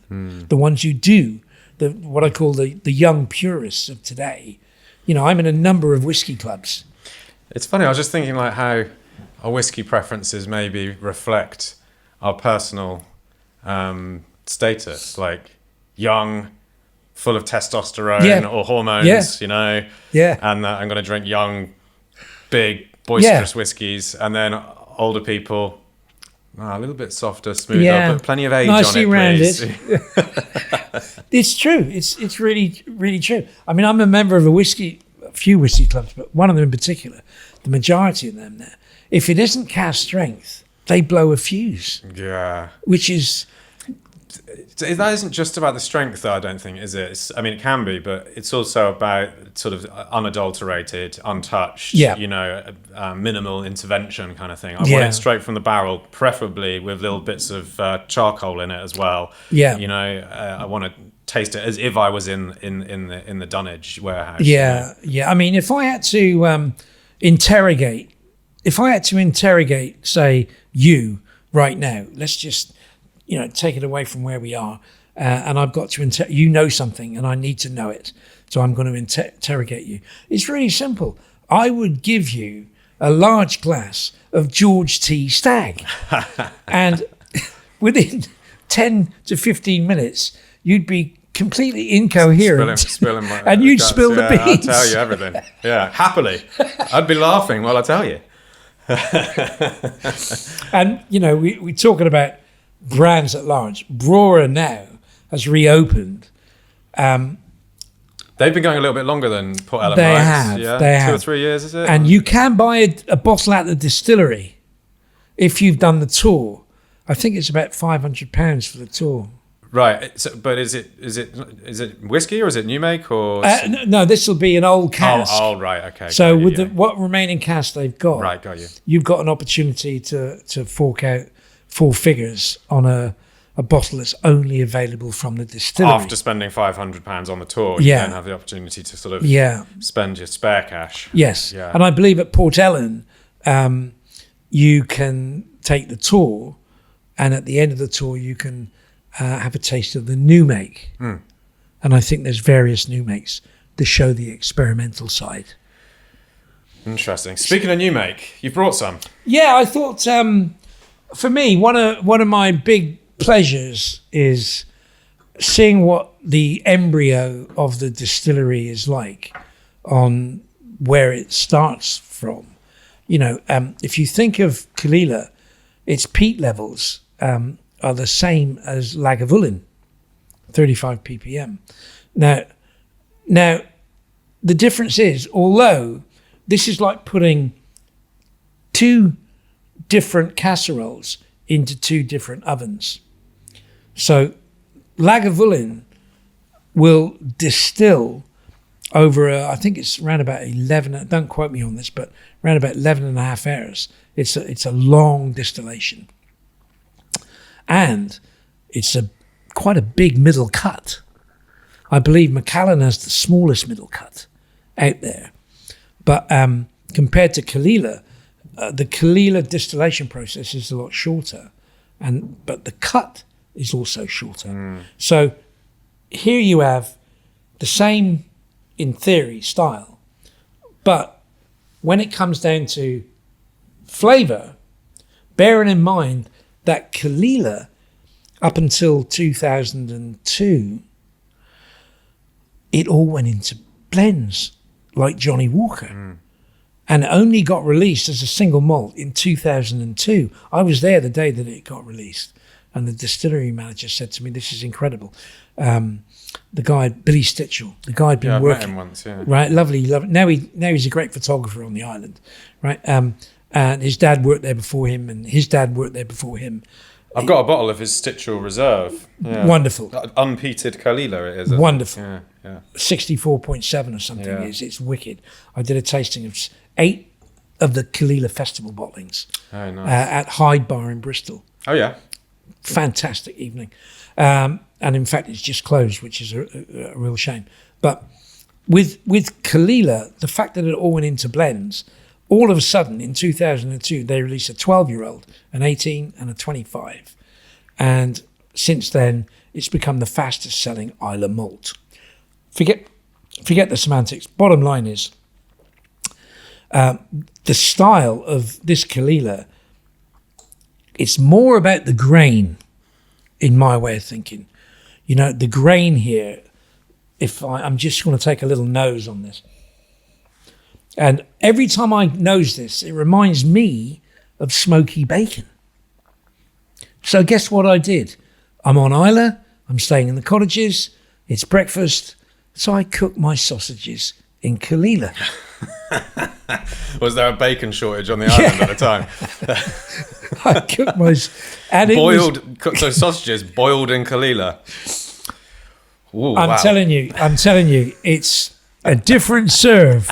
I wouldn't call it the perfect serve, but it's definitely It sounds like an Isla version of that, you know, the French dish ortolan, where they drown a sparrow in like flaming Armagnac. This is like Really? the Scottish Hebridean version is a sausage dropped in boiling Kalila. And there's many ways you can skin a sparrow, right? That's true, yeah. So, you know, frying up Kalila with bacon, it can be done. I love exploring. I mean, digressing very quickly, a while back, I did a tasting at Borough Market in London. Yep. And I called the evening Talisker versus Borough Market. So I served up 8 different Taliskers with 8 different foods. Oh, nice. From 8 different stall holders. And I got the stall holders to talk about their food or expression. And I would then come along and talk about the whiskey that I paired with it. And then I got a top bartender, a lady called Esther Medina. Esther Medina, to make a cocktail which ended up being 45% Talisker, 55% Lillet Blanc, put into a tall glass with some fresh sage. And she served it up. 100 people were there. So we had it in a cocktail. We tried it with 8 different foods, you know, from chocolate to cheese to meat, etc. Nice. And it just showed the diversity of what whiskey can do. Now, Kalila, new make, I think Kalila new make would be great in a Bloody Mary. There's a few distilleries in Scotland that make a new make where you're like, yeah, you could bottle that and sell it as a product, and it would be like not necessarily a sipping liquid, although there's nothing wrong with drinking that. I quite like it. Yeah. But certainly as a cocktail ingredient. Yeah. Oh, I mean, if I thought about this long and hard, in the fact that what I would do is if you bought, for example, if it was me, if you bought an 18-year-old or 25-year-old Kalila, you get a miniature of new make. Because I appreciate with sensible drinking that, you know, if you send out, you know, if you pay, I don't know, say £50 for a bottle of new make Kalila at 63.5, which is the standard for the industry, you know, forget Buckfast, right? This one, you're going to be learning a new religion. Yeah, you will. You'll be meeting your maker. Well, speaking of bottling new make, though, and just take it slightly off to a different distillery, Mortlach have just done a partnership with Phillippe Starck. 3 expressions in these kind of crazy bottles that have got 3D printed cages around them. I think they're all non-age statement, but the most expensive is 10 grand. There's a cheaper one that's like 6 grand, I think. And then the cheapest is a 200 ml bottle of new make for £350 or dollars, probably the same depending on where you are. So that's kind of what you just described. Only there's an extra 0 on the end, right? Yes. Or maybe 2 zeros even. Yeah. I'm not sure that, you know, each distillery not only does have its own DNA, but it also has its own marketing. So Mortlach, they've used Phillippe Starck before, and they've looked at the history of Mortlach, you know, Alexander Cowie, George Cowie, you know, architecture. So they've followed that line. And the fact that Mortlach has got such a crazy process of being produced, unlike any other distillery. Yeah. It was because the Cowie family, they wanted to experiment, and it's still there today. I mean, it's called that ludicrous, what I call ludicrous anyway, 2.81. You've got to be able to explain. The fact is, and this is my way of saying it, is Mortlach is made from 3 different new makes. That's the bottom line. That's it, yeah. You know, there's 3 wash, 3 stills, without going into it over on how it's all done. Each still contributes, each wash and spirit still contributes a different flavour profile. And those 3 new makes then mixed together. I don't think anybody else does that. Now, I remember when I was with Mortlach, I would say, when I'm doing Mortlach tastings, can I have those 3 new makes? Yeah, right. That would be cool. Right? Yeah. But unfortunately, I was not allowed to do that. And do they age them? Do they blend them? They blend them before aging, right? Correct. So they don't have casks of new make A, new make B, new make C. Because that would be interesting as well. Try them at 10 years old. Personally speaking, I don't know whether they do. I hope they do, because there's always experiments going on. Yeah. You know, I mean, I remember years ago hearing about the experiments of wrapping barrels in cellophane. Do you remember that? Yes. You know, about holding it suspended in time. Try and stop the angel share. You know, nothing ever happened from it. Is it still being done? I don't know. So I remember when square barrels were being tested, square barrels.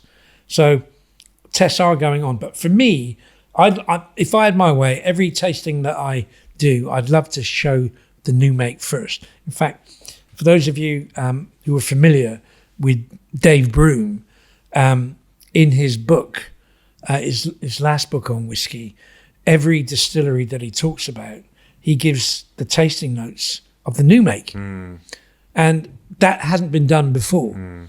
And it just goes to show that being able to compare Kalila new make with Lagavulin, etc., you start to see the beginning of why these whiskies turn out different. And then you decide, well, how much time do we need to put it in wood?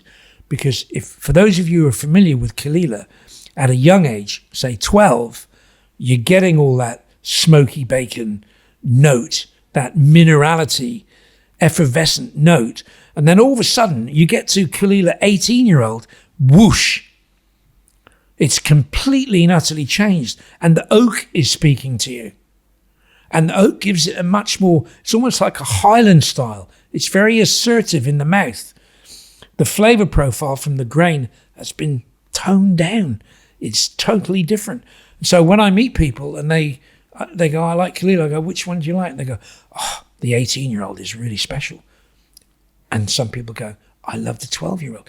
And it just shows you that if these expressions that companies release, like at Kalila, possibly at Port Ellen in the future, possibly at Brora, it can be exciting. If it's authentic and if it's honest, I don't think the public will have a problem. It will do if it's released and it shows no discernible nuances from others. Yeah. Do you know what I mean? You mentioned you did a peat tasting recently. Yeah. So different peat cut from different regions, I presume. What did you learn from that? Delicacy. Isla obviously stood out massively in the new make that we tried. And this is due to the composition of the peat itself. Correct. The vegetal matter that's decayed in it. It's massive. I mean, if you cut peat on Isla, you can see where the medicinal notes come through. If you cut peat on Orkney, you can see where heather has made, that's Heather the flower, not the woman. Heather has made such a big impact, right? If you go to the lowlands, you'll find that it's kind of weird because the peat smells of like bracken. So, and the best way to explain it is to nose that bracken style peat against the Isla peat. It's a world of difference. And taking it another step forward, showing the diversity of what a bartender can do, is years ago I was in New York and I was in a bar called Fine and Rare, still there in Manhattan. It was late at night. It was 1 o'clock in the morning. There was a band playing. It was like a David Lynch movie. It was like Twin Peaks. The woman is in a long, tall, red velvet dress playing the saxophone next to a guy with a stand-up bass. Just where you want to be at 1 o'clock in the morning in Manhattan. And the bartender came over, waiter came over and says, what can I get you? And I said, I'd like a smoky old-fashioned. And because in London, at the time, I was drinking Lagavulin old-fashions. And the bartender said to me, what kind of smoke would you like? And I said, with that typical Cornish chip on my shoulder. I said, what kind of smoke have you got? And he said, we've got peat, we've got mesquite, we've got applewood, and we've got cherrywood, which will be infused into the drink. Now, because I'd had peat, I experimented with mesquite, which is a plant, I believe, originating in Mexico, great on barbecues. Popular barbecue smoking wood. Boom. Yeah. And I ordered the mesquite old-fashioned. Now, while it wasn't to my ultimate taste, I'm so glad I ordered it so that I could try something different from a smoke perspective. You know, the cherrywood obviously gives a slightly fruitier, sweeter note. But hence, peat tastings, it's a one-off. It's for the geek. It's for people like me who just want to play around and say, well, what if you made 5 or 3 different examples of Lagavulin, one with Isla peat?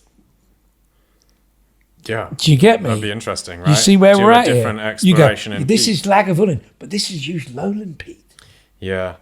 I mean, in a way, I think peat is probably the strongest claim of terroir that whiskey has. You know, it's hard to claim terroir from barley, I think. There's just too many steps in the process that is going to iron out the wrinkles, you know. Yes, you get terroir from barrels, of course, because you know the different types of wood and all that sort of thing. But then it's not terroir where the wood's grown, right? You know, we're not. That wood was clearly grown in this particular forest in North America. You know? Yeah. Water was obviously something that people used to talk about a lot, and it's not an insignificant factor. There's definitely changes that are made during the fermentation stage, and if you're using the same water for bottling, that can impact the flavour of the whiskey. You know, the way that yeast interacts with different hardness levels of water and all that kind of thing is definitely a thing. But again, you know, a lot of distilleries these days, they're demineralizing the water anyway, you know, or they're sort of filtering out any kind of interesting things. Also, you know, a lot of the water around Scotland's kind of similar. It's all pretty soft. It's all pretty tasty. Peat, though, as you've just so eloquently explained, so different. You know, I've tried a few different ones. I've never done a proper peat tasting like you're describing, but when you try Highland peat versus Isla peat versus Orkney peat, they are markedly different. That's something you can really taste in the final product, and it is fascinating because, of course, you know, I just said how there's too many steps in front of the barley for it to make a massive difference at the end of the product. But that peat, that's happening right at the start. Yes. You know, it's basically the second thing that happens. Yes. After the harvesting and growing of the barley, right? Yes. After that, you've got mashing, you've got fermentation, you've got 2 distillations at least. You've got time in cask, you've got dilution before bottling, and yet that peat, whatever that heather was, or the the bracken that died thousands of years ago and decomposed into that bog, is imparting flavour on your whiskey at this. And now, if you want, and this is, I'm going serious geek here. Just when you thought you'd heard it all, we're going deep. And what I mean is, when I cut peat on Isla, the peat that was used, going back 10, 15 years ago, was about 4 to 5 feet down, right? Jim Murray, who used to write like Michael Jackson back in the 70s, 60s, 70s, maybe not as eloquent, but he was a whiskey writer when there weren't many. He was saying that back in the early 70s, at Ardbeg, they had a different peat bank, and they went down 9 feet. Right. Where it was like tar. I bet. Compressed. Doesn't happen now. Interesting. And then you take it a little bit further away from peat slightly. 1974 Ardbegs. Each distillery, I mean, I believe in vintages. I don't believe vintages are made. They happen by accident. So, for example, Ardbeg, if you look at Ardbeg collectors, 74 is the pinnacle. 75 close by, but 74 is the pinnacle.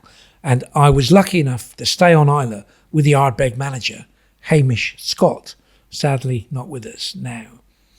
And I asked him, why was the 74 Ardbegs, not just the 40% Gordon and MacPhail watered down, as well as the cask ones, why are they so full of flavours that other expressions of Ardbeg don't have? He goes, 1974. Yeah, that was the year. That was the only year we used Australian barley.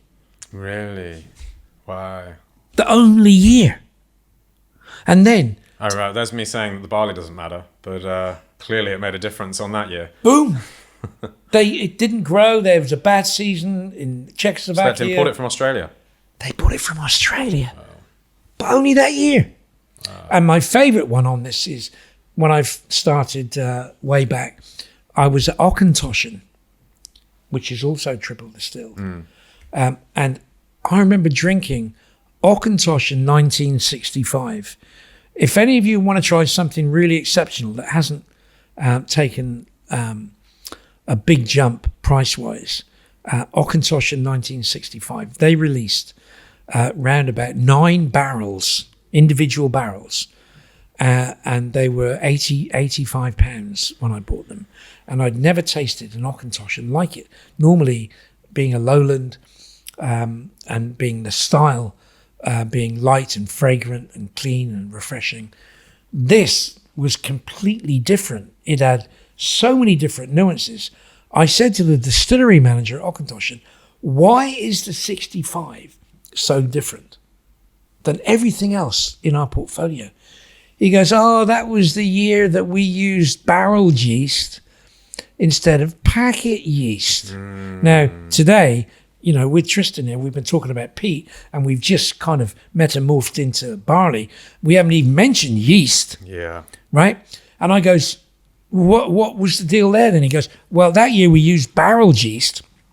He goes, and after the distillation, the 9 barrels that had previously contained the barrel yeast, those same barrels were filled with new make.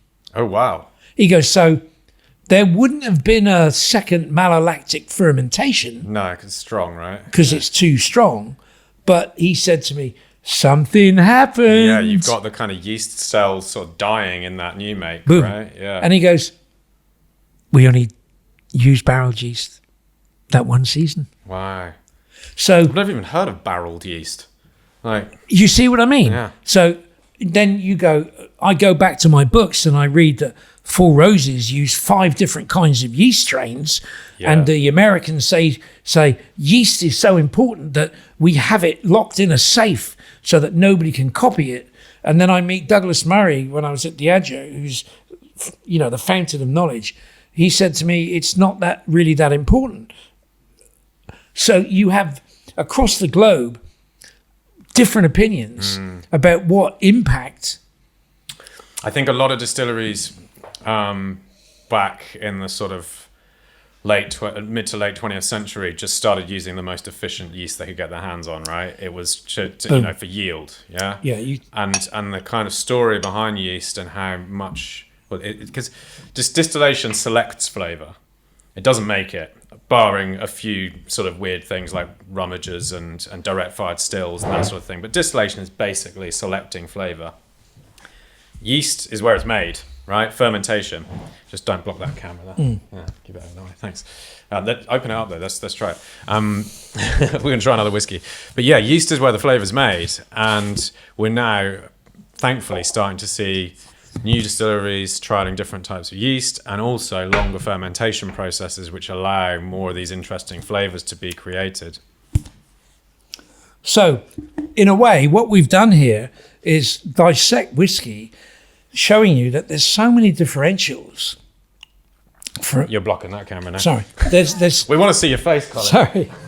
There's so many differentials, whether it's barley, water maybe not as important, the yeast strains,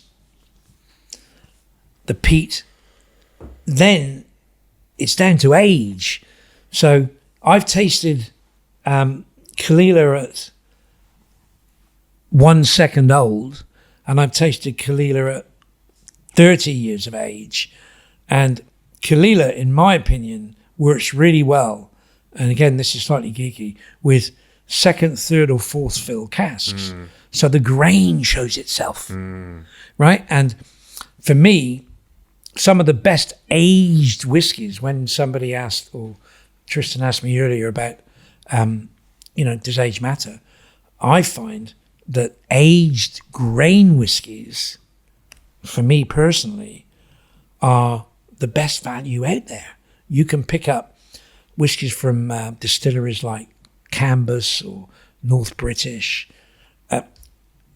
They will last 30 to 40 years, but because they're grain has always been considered the runt of the litter, as not having enough complexity. But with time, those barrels, different flavors are eked out of those barrels and contribute, so that a 40-year-old Cambus aromatically is hitting the spot. It's almost like perfume. I've wore Cambus 40-year-old, and they said, "What are you wearing?" And I go, Cambus 40. Cambus number 40. Number 40. Forget lot 40, right? Yeah. Forget Chanel 5. Is this wandering the perfume aisle in Harvey Nichols? You're like wandering around with the whiskey, we talked about whiskey. We touched on briefly about what does flavour really mean to blenders or distillers, or you only got to look at the perfumery houses. Yeah. It's virtually identical. I mean, I fell in love with Hibiki because it reminded me of sandalwood. Yeah. And guess what? Because my aftershave, Yoji Yamamoto at the time, was sandalwood. So now I've not yet found a Scottish whiskey that has that, or an Indian whiskey. There are some very, very, very good aromatic American whiskies out there, but certain areas, and I'm using Japan as an example, do it better than others, which leads me on to, the famous distillery that people can't afford to buy now is Karizawa, from the main island of Honshu. Their whiskies were not deemed to be good enough. They went over to 100% sake production, and they just bulldozed the distillery, so it doesn't exist. And that's truly one that cannot be replicated. I know somebody has opened up a distillery about a mile away, and they've called it the Karazawa. Yes, I did hear Komoro Distillery. Yeah. But will it be the same?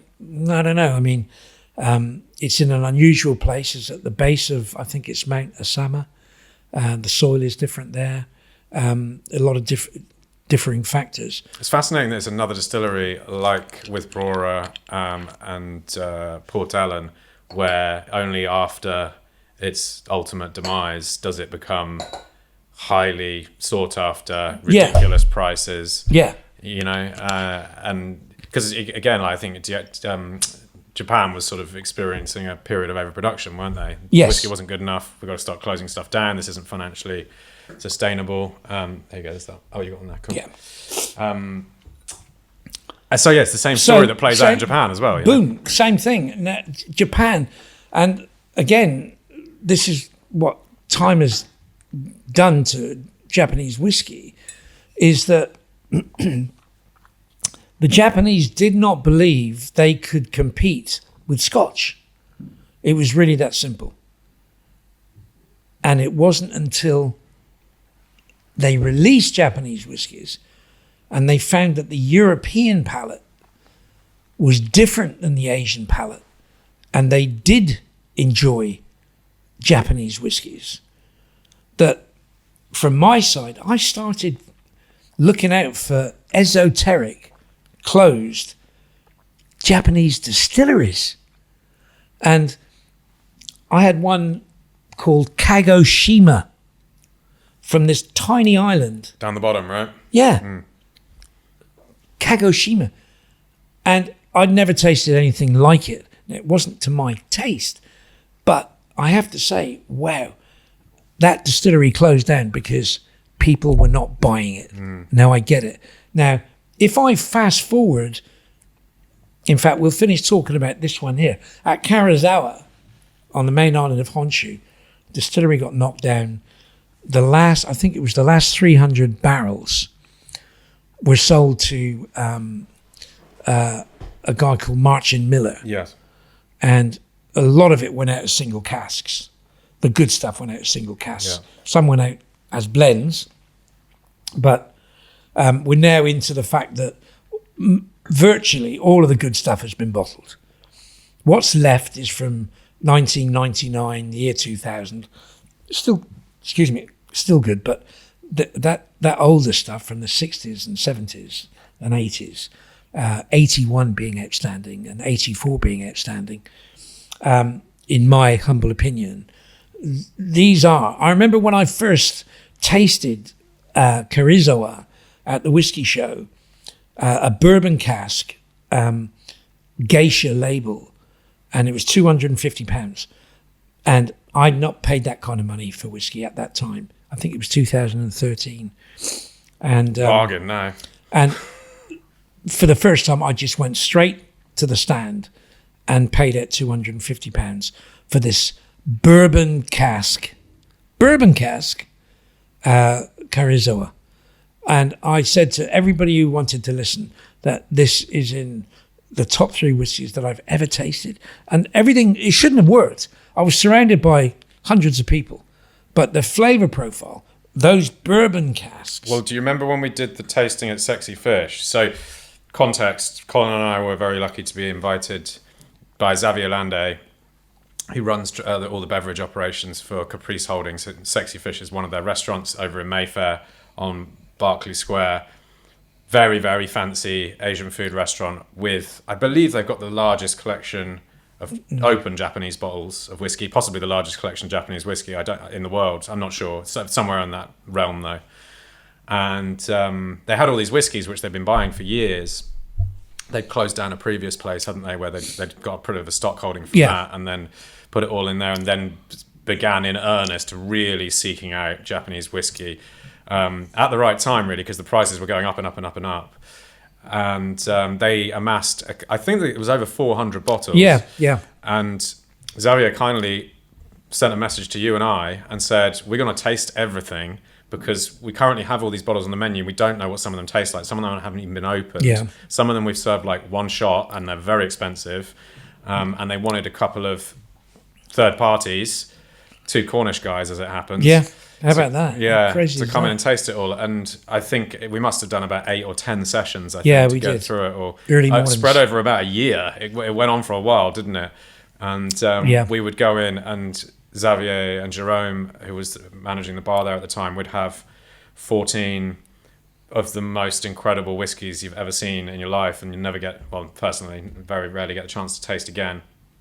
And we would work through them and do tasting notes for them all. Yeah, but the best thing about that was, for me anyway, was we didn't know we knew the distillery, right? They would say like, okay, there's 20 Karazawas. But we were not aware of the prices.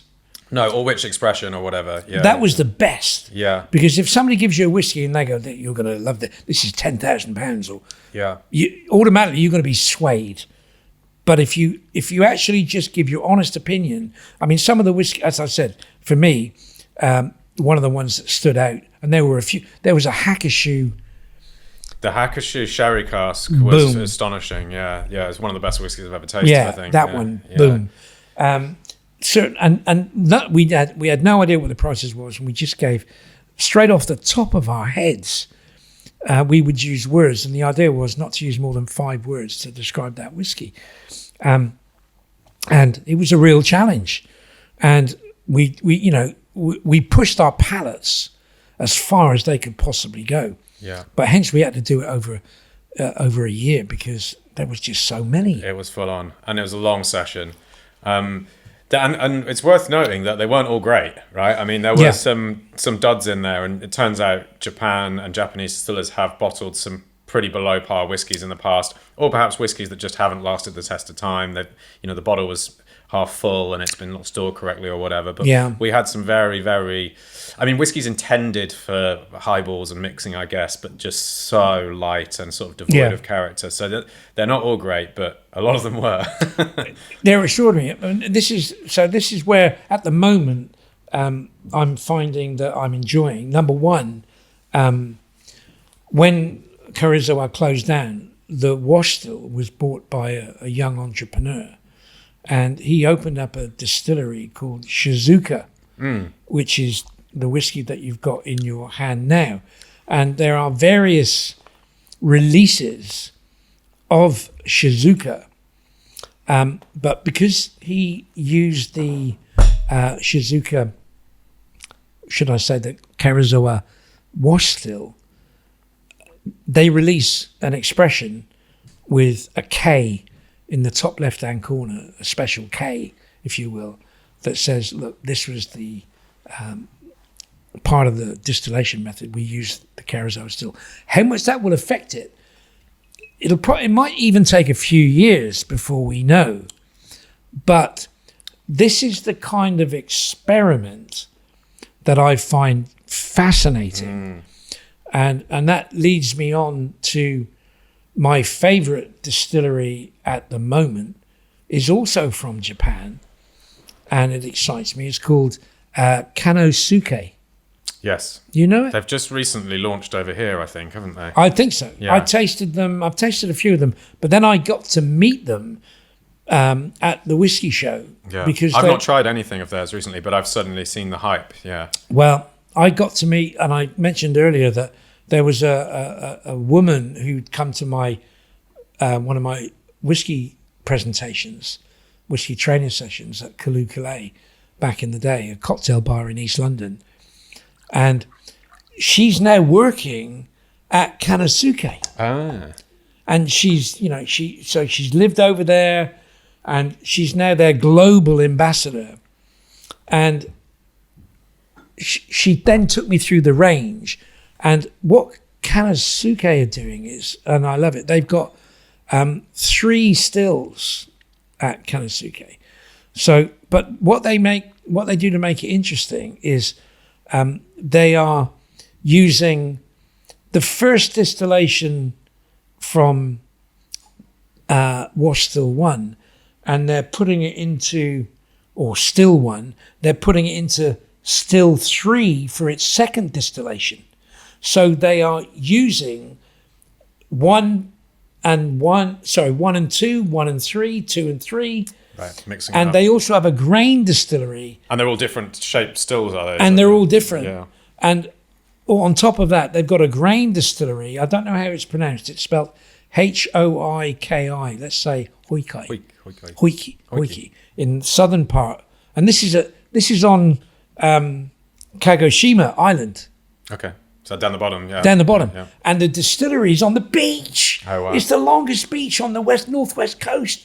It's long, and there's the distillery with the East China Sea out there. I bet it's quite nice down there, like a summer holiday, right? I'd like to go there. Yeah. I would like to go there, that's for sure. Yeah. And the point is, so they're doing variations, but they're also doing variations, and we just talked about it, fermentation times, right?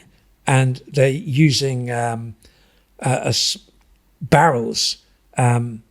Is it Shochu? Sochu, yeah. Sochu. Right, now I don't know too much about Sochu. I find it a little bit complicated. I understand that it can be drunk like a wine or it can be drunk like a spirit. But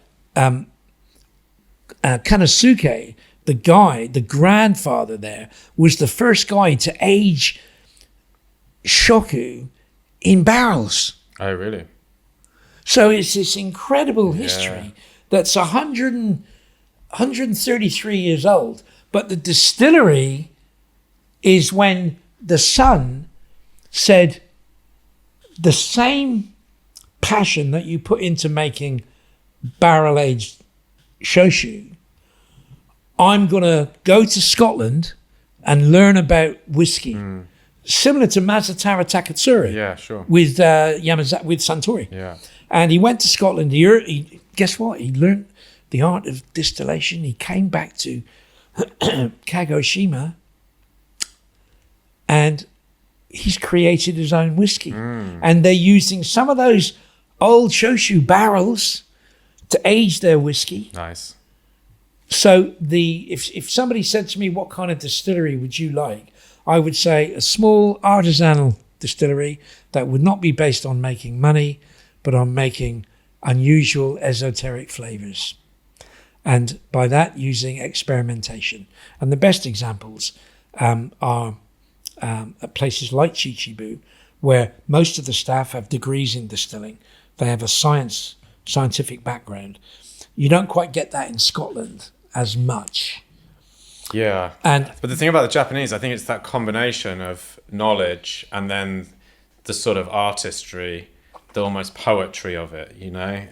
When you go to, not all Japanese distilleries, because some of them, like Yamazaki, are pretty big operations, you know? But somewhere like Chichibu, where it feels like it's a creative art and not just a manufacturing thing. And yeah, they're in touch with the science, but they're also there's a sort of creative or artistic sensibility to it as well. So, as opposed to the Scottish way of making whiskey and the Japanese way of making whiskey, to see Kanasuke, and this is what really bowls me over. And by the way, I don't work for them. I'm just an admirer of what they do. A bit like Filey Bay, which is a distillery in Yorkshire. Now, why do I like Filey Bay? Because every member of staff that I met at the show was so passionate about what they were doing. It wasn't about turnover. No mention of money was put into it. But what was mentioned was how they are trying to create something individualistic and new. And from the whiskey show, Kanasuke and Filey Bay, they were my two favourites. They really were. And the prices were not extortionate. And not only do they do a blend of that Hoiki grain distillery and Kanasuke, they do variations of stills with various fermentation and distillation times. And on top of that, for exceptional ones, single cask Kanasuke put into barrel-aged Soshu barrels, they go out with single cask releases. Nice. But they're not $5,000 or $2,000. They're £250 for a single cask. So if it's saying, listen, if you want to drill down and see what one component, or should I say one barrel is like, it is individually selected for that. Do you think we might see the price of some of Suntory's distilleries start to come down, possibly in light of newer Japanese distilleries coming up and not selling stuff at crazy prices? They won't want to. I don't think they will want to. Again, the way that Kanasuke is set up is that they've been building up. They've only been going since 2017. It's a new distillery as such. So their first releases weren't until 2019, 2020. But they've been saving their whiskies so that they want to be able to give a consistent product to the markets they're in. So it's never going to be huge. But the interesting fact that I should add is that every distillery we've been talking about at this whiskey session, from a point of view of marketing and selling, making a profit, keeping it open, employing staff, you need something that in the industry we call, and this is what you need more than anything, RTM. You need route to market. So a lot of small individual distilleries can find it hard to have an account manager traipsing around the country trying to get listings. It can be helpful if you can get a route to that market in many countries without having to do too much. And the company that is doing the most in that field is Distilled Ventures. Yeah. Now, Diageo are part of Distill Ventures. So part of Kanosuke, as well as in Denmark, Storning, as well as Starwood in Australia, they're all Distill Ventures, which means these distilleries have access to up to 192 different markets, because that's how many roughly Diageo play in.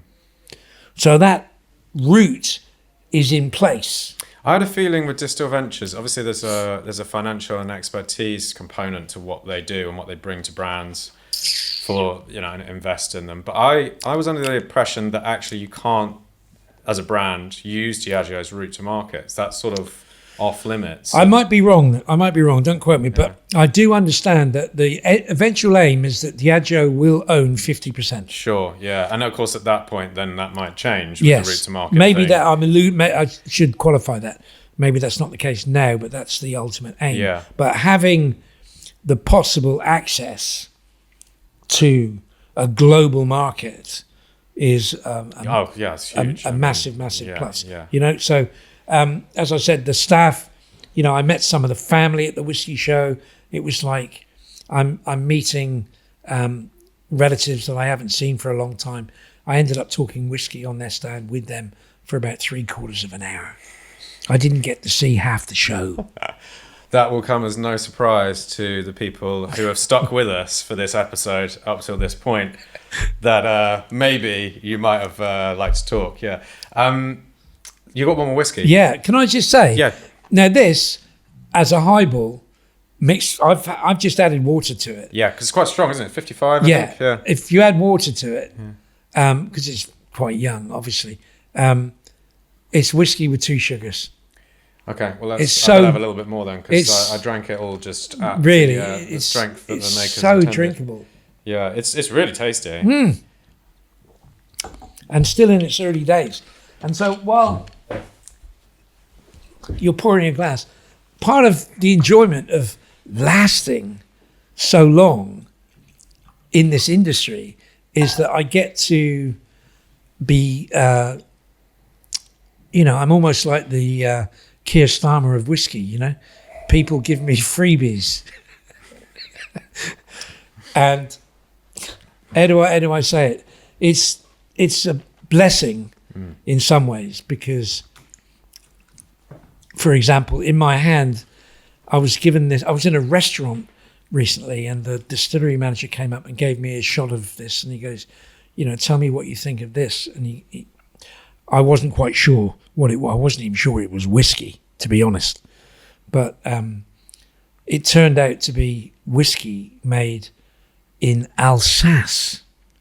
Now, I love Alsace for its Gewürztraminer, Sylvaner, Pinot Gris, Riesling. Love that style. But I also know that in France these days, they make brandy, cognac, during a particular season. And there are months when the stills aren't used.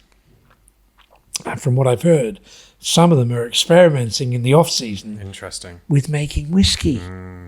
So, because you got your grapes come off the vines, you press them, you ferment them into wine, then you got to get that thing distilled, so it's very seasonal, right? Yes, I'll let you pour yours. Okay, thanks. So again, I think because this is fairly new, this is Alsace whiskey, and it's kind of like I'll pour you some of this. The first time that they've released it, so and it's not for sale at the moment, to my knowledge, in the UK. It's just being sold locally. And because the restaurant owner is from Alsace, he was given a couple of bottles, and he gave one to me. So experiments are going on. What's the strength? Is it 49? 49%. So it was distilled in 2017. So I guess and bottled in 2022. So 5 years old. Actually, it's nearly 6 years old, because it was January 2017 to December 22. And that's about as far as my French goes. Or German. Yeah. Now, the thing is, and I know you're listening as opposed to sipping here. Yeah. On the nose, when he gave me this, I had no idea what it was. Really? Right? I thought it would be a simple. I thought it would be a simple case of see it, sip it, sorted. Right? But it's not. I was completely thrown. It smells so sweet and fruit, like tropical. And because I actually thought my first thought was what, obviously wrong, but my first thought was what's the brandy they make with apples? Calvados. I thought, is this a Calvados whiskey hybrid? Yeah. You know, the kind of thing that John Glazer would do. Yeah. Do you remember that one he did? Did he do one with Calvados cask? It was 20% Calvados. And oh, right, yes. Do you remember that? And he gave me it and I went, wow, this is amazing. What is this? For me, it's like lychee. It's very sweet, sort of tropical. Oh, do you know what? The first thing I thought of was, oh man, I could eat some serious blue cheese with this. Sorry, I don't have any. Do you get me? Yeah. This is made for a ploughman's. That's delicious, isn't it? So it's that is really, really good. 49% ABV. 49%. And that's about as far as we can give you. This is a half-litre bottle. And Mr. Valentin Zuslin, I'd like to say, in Blackrock, is being tasted in one of London's foremost whiskey bars. Right? And there, in a way, summarises where I am at the moment. You know, my next step, which I'm truly grateful for, is to go to Hong Kong, where a good friend of mine is opening a new distillery. I believe it's the first one in Hong Kong. And it's a small, what I call boutique distillery, kind of like in the Bimber, Chichibu kind of scenario. Yeah. And also, while I'm there, I'm helping him with teachings for 30 whiskey sommeliers. This is fairly new in the market, but I do know in certain establishments that I go to, and from what Tristan and I did at Sexy Fish, is they needed to have people who could specialise in talking it up because the prices were so high. So if you go into a top bar, restaurant, members club, and there's, you know, a rare whiskey there, let's just say you've got Chichibu Black Rock, for example. Well, I want that person to know, A, where it comes from, B, what the bar is, and C, what it tastes like. Quite simply, I call it in my world AST, area style taste, to make it really forward, universally, tell people where it's from, what's the style of that distillery, and how does this one taste? In a nutshell. Boom. And I've got 30 students, and we'll be going through not just the well-known brands, but ultimately these students are going to be standing in front of millionaires and general public at large. And in reality, and this is where the industry needs to realise, we're, in some cases, the people that are selling our £2,000, £3,000 whiskies are on minimum wage. Yeah. And they don't get a bonus for selling it. And that's where the correction needs to be made. Because if you've got a young person and you're asking them to sell a 1965 bottle of Macallan or something, you might need to know a little bit more that Macallan's got 8 letters in the name. And you might want to know a little bit about what that whiskey is purporting to be. So these sommeliers are part of the future. In my world, if I had a bar, I would make sure that the people in my bar, with one being almost like the guru, so that if somebody came in, if you're stocking 200 whiskies on your shelf. That's an awful lot to know about. You can't know it all. And the last thing you want to do, particularly if you're a young bartender, is to feel under pressure from a 50-year-old man in a suit who knows more than you. Yeah. So let's bring the staff up. Yeah, and it's not just about them being able to do their job in the moment now. It's about inspiring them to be whiskey educators themselves, or spirits educators, or ambassadors, or passionate people about the category in the future and down the line, and make the next Colin Dunns of the 21st century. Pass it on. Yeah. We'll get back to the show shortly, but first I wanted to give a shout out to our sponsor, Fever-Tree. I have been using Fever-Tree since 2006, when I opened the bar at Jamie Oliver's 15 restaurant in Cornwall, and right through to present day, where we still use Fever-Tree at Blackrock in East London. As a maker of drinks myself, I take very seriously the outsourcing of the sourcing of ingredients. But Fever-Tree are the brand that told us that if 3/4 of your drink is your mixer, you had damn well better pick the best one. Or words to that effect. Right now, it's Fever-Tree Ginger Ale that I'm reaching for. Right now, it's Fever-Tree Ginger Ale that I am reaching for. Right now, it's Fever-Tree Ginger Ale that I am reaching for, which is the perfect foil to whiskey in a whiskey highball. A good ginger ale extends a whiskey out. It dumbs down the alcohol a little bit without muting the flavour of the scotch itself. Fever-Tree know this, which is why they source their gingers from 3 distinct producing countries: India, the Ivory Coast, and Nigeria. Like blending whiskey, each ginger brings something to the table, combining together to offer aromatic intensity, a nice calm spice, and a long depth of finish. To learn more about Fever-Tree, check out the links in the show notes. But now, let's get back to the show. And actually, just to finish up, it might be nice to understand how you got into whiskey. You know, who inspired you early on? Where did you take your first sip? When did you know this is it? This is the thing for me. Well, it's a really good point, and I'll keep this brief and succinct and to the point, because as is your style, Tristan said, you know, I can go on and on and on.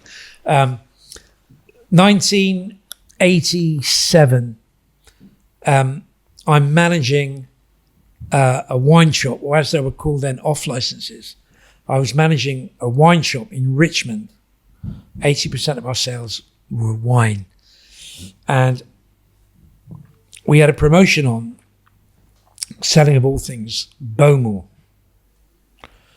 And I sold the most Bowmore single malt whiskey in that company of 53 shops.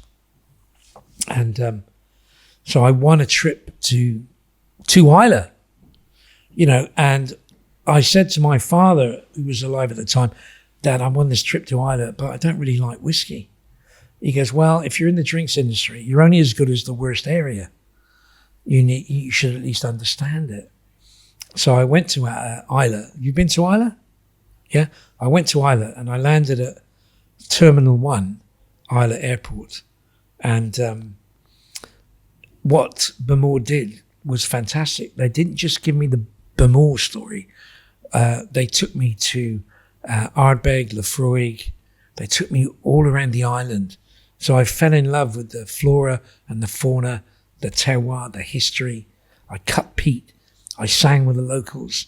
I drank with the locals.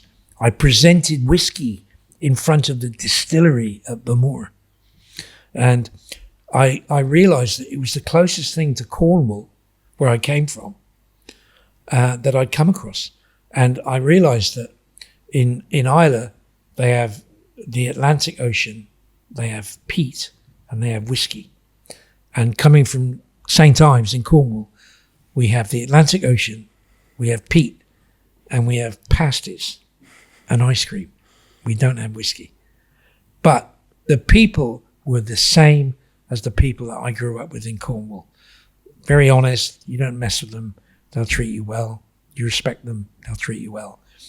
And those friendships are still there today. My biggest influence, when I eventually came to work for Bowmore, they offered me the position of being their first ever ambassador in the UK, which I felt truly honoured, because up until then I was in the wine trade. So my mentor was a guy called Jim McEwan, who moved from Bowmore to Bruichladdich and has helped out a few other distilleries since then. And he gave me a real understanding of what it meant. And he said to me, whiskey's made of 4 different ingredients: barley, water, yeast, and people. And he said, you're down in London, tell the story of the people and the island and the whiskey. So I spent around about a week on Islay in the Museum of Islay Life in Port Charlotte, where they have a museum of everything you could possibly imagine, the illicit stills that were dug up, etc. It's a phenomenal place to go to. I spent about a week there. I came out with a amazing knowledge of Islay. I met people who put me in the right direction. I spoke to one guy who worked at Port Ellen, and I said, can you give me some stories about Port Ellen when it was open? He said, you mean Ballyneal? I said, no, Port Ellen. He goes, you mean Ballyneal? I said, what's this Ballyneal business? He goes, Walter Campbell, who was the laird of the island, he owned the distillery. He had a wife called Ellen. She died at the age of 33. In her remembrance, he built her a lighthouse, which is still there. And he changed the name of the village after her to Port Ellen. And they had a daughter, and she was called Charlotte. You get where I'm coming from? Yeah. And he said the original name of the village was Ballyneal. And I said to him, typical chip on my shoulder, I said, well, I've got a load of books on whiskey on Islay, and I can't find anything about Ballyneal. And he goes, have you got the book Islay by Margaret Story? Yes. Go to page 156. Okay. Get the book from the shelf, turn it open. There's a map of Islay. There's Ballyneal. Boom. Now, there's a story. If I was going to release Port Ellen, I'd do a Ballyneal expression. Yeah, right. You've got to leverage that one. Right? That's great. And tell the story of the I laird, mentioned right? it. Hey, whatever happens. But that's what Islay did for me. That's what made me fall in love with it. And it was almost by accident, really. It reminded me of my past. I could see it as my future. Yeah. And I also knew that after 6 weeks of training at Bowmore and Auchentoshan and learning about yeast, etc., barrels, and coming down to London, London was not ready for the malt whiskey explosion. It was almost ready, but there were hardly any ambassadors. So I thought, this is my opportunity. And so I went to all the top bars. There weren't really many whiskey bars, but I got to go to all the 5-star establishment, the cigar places, etc.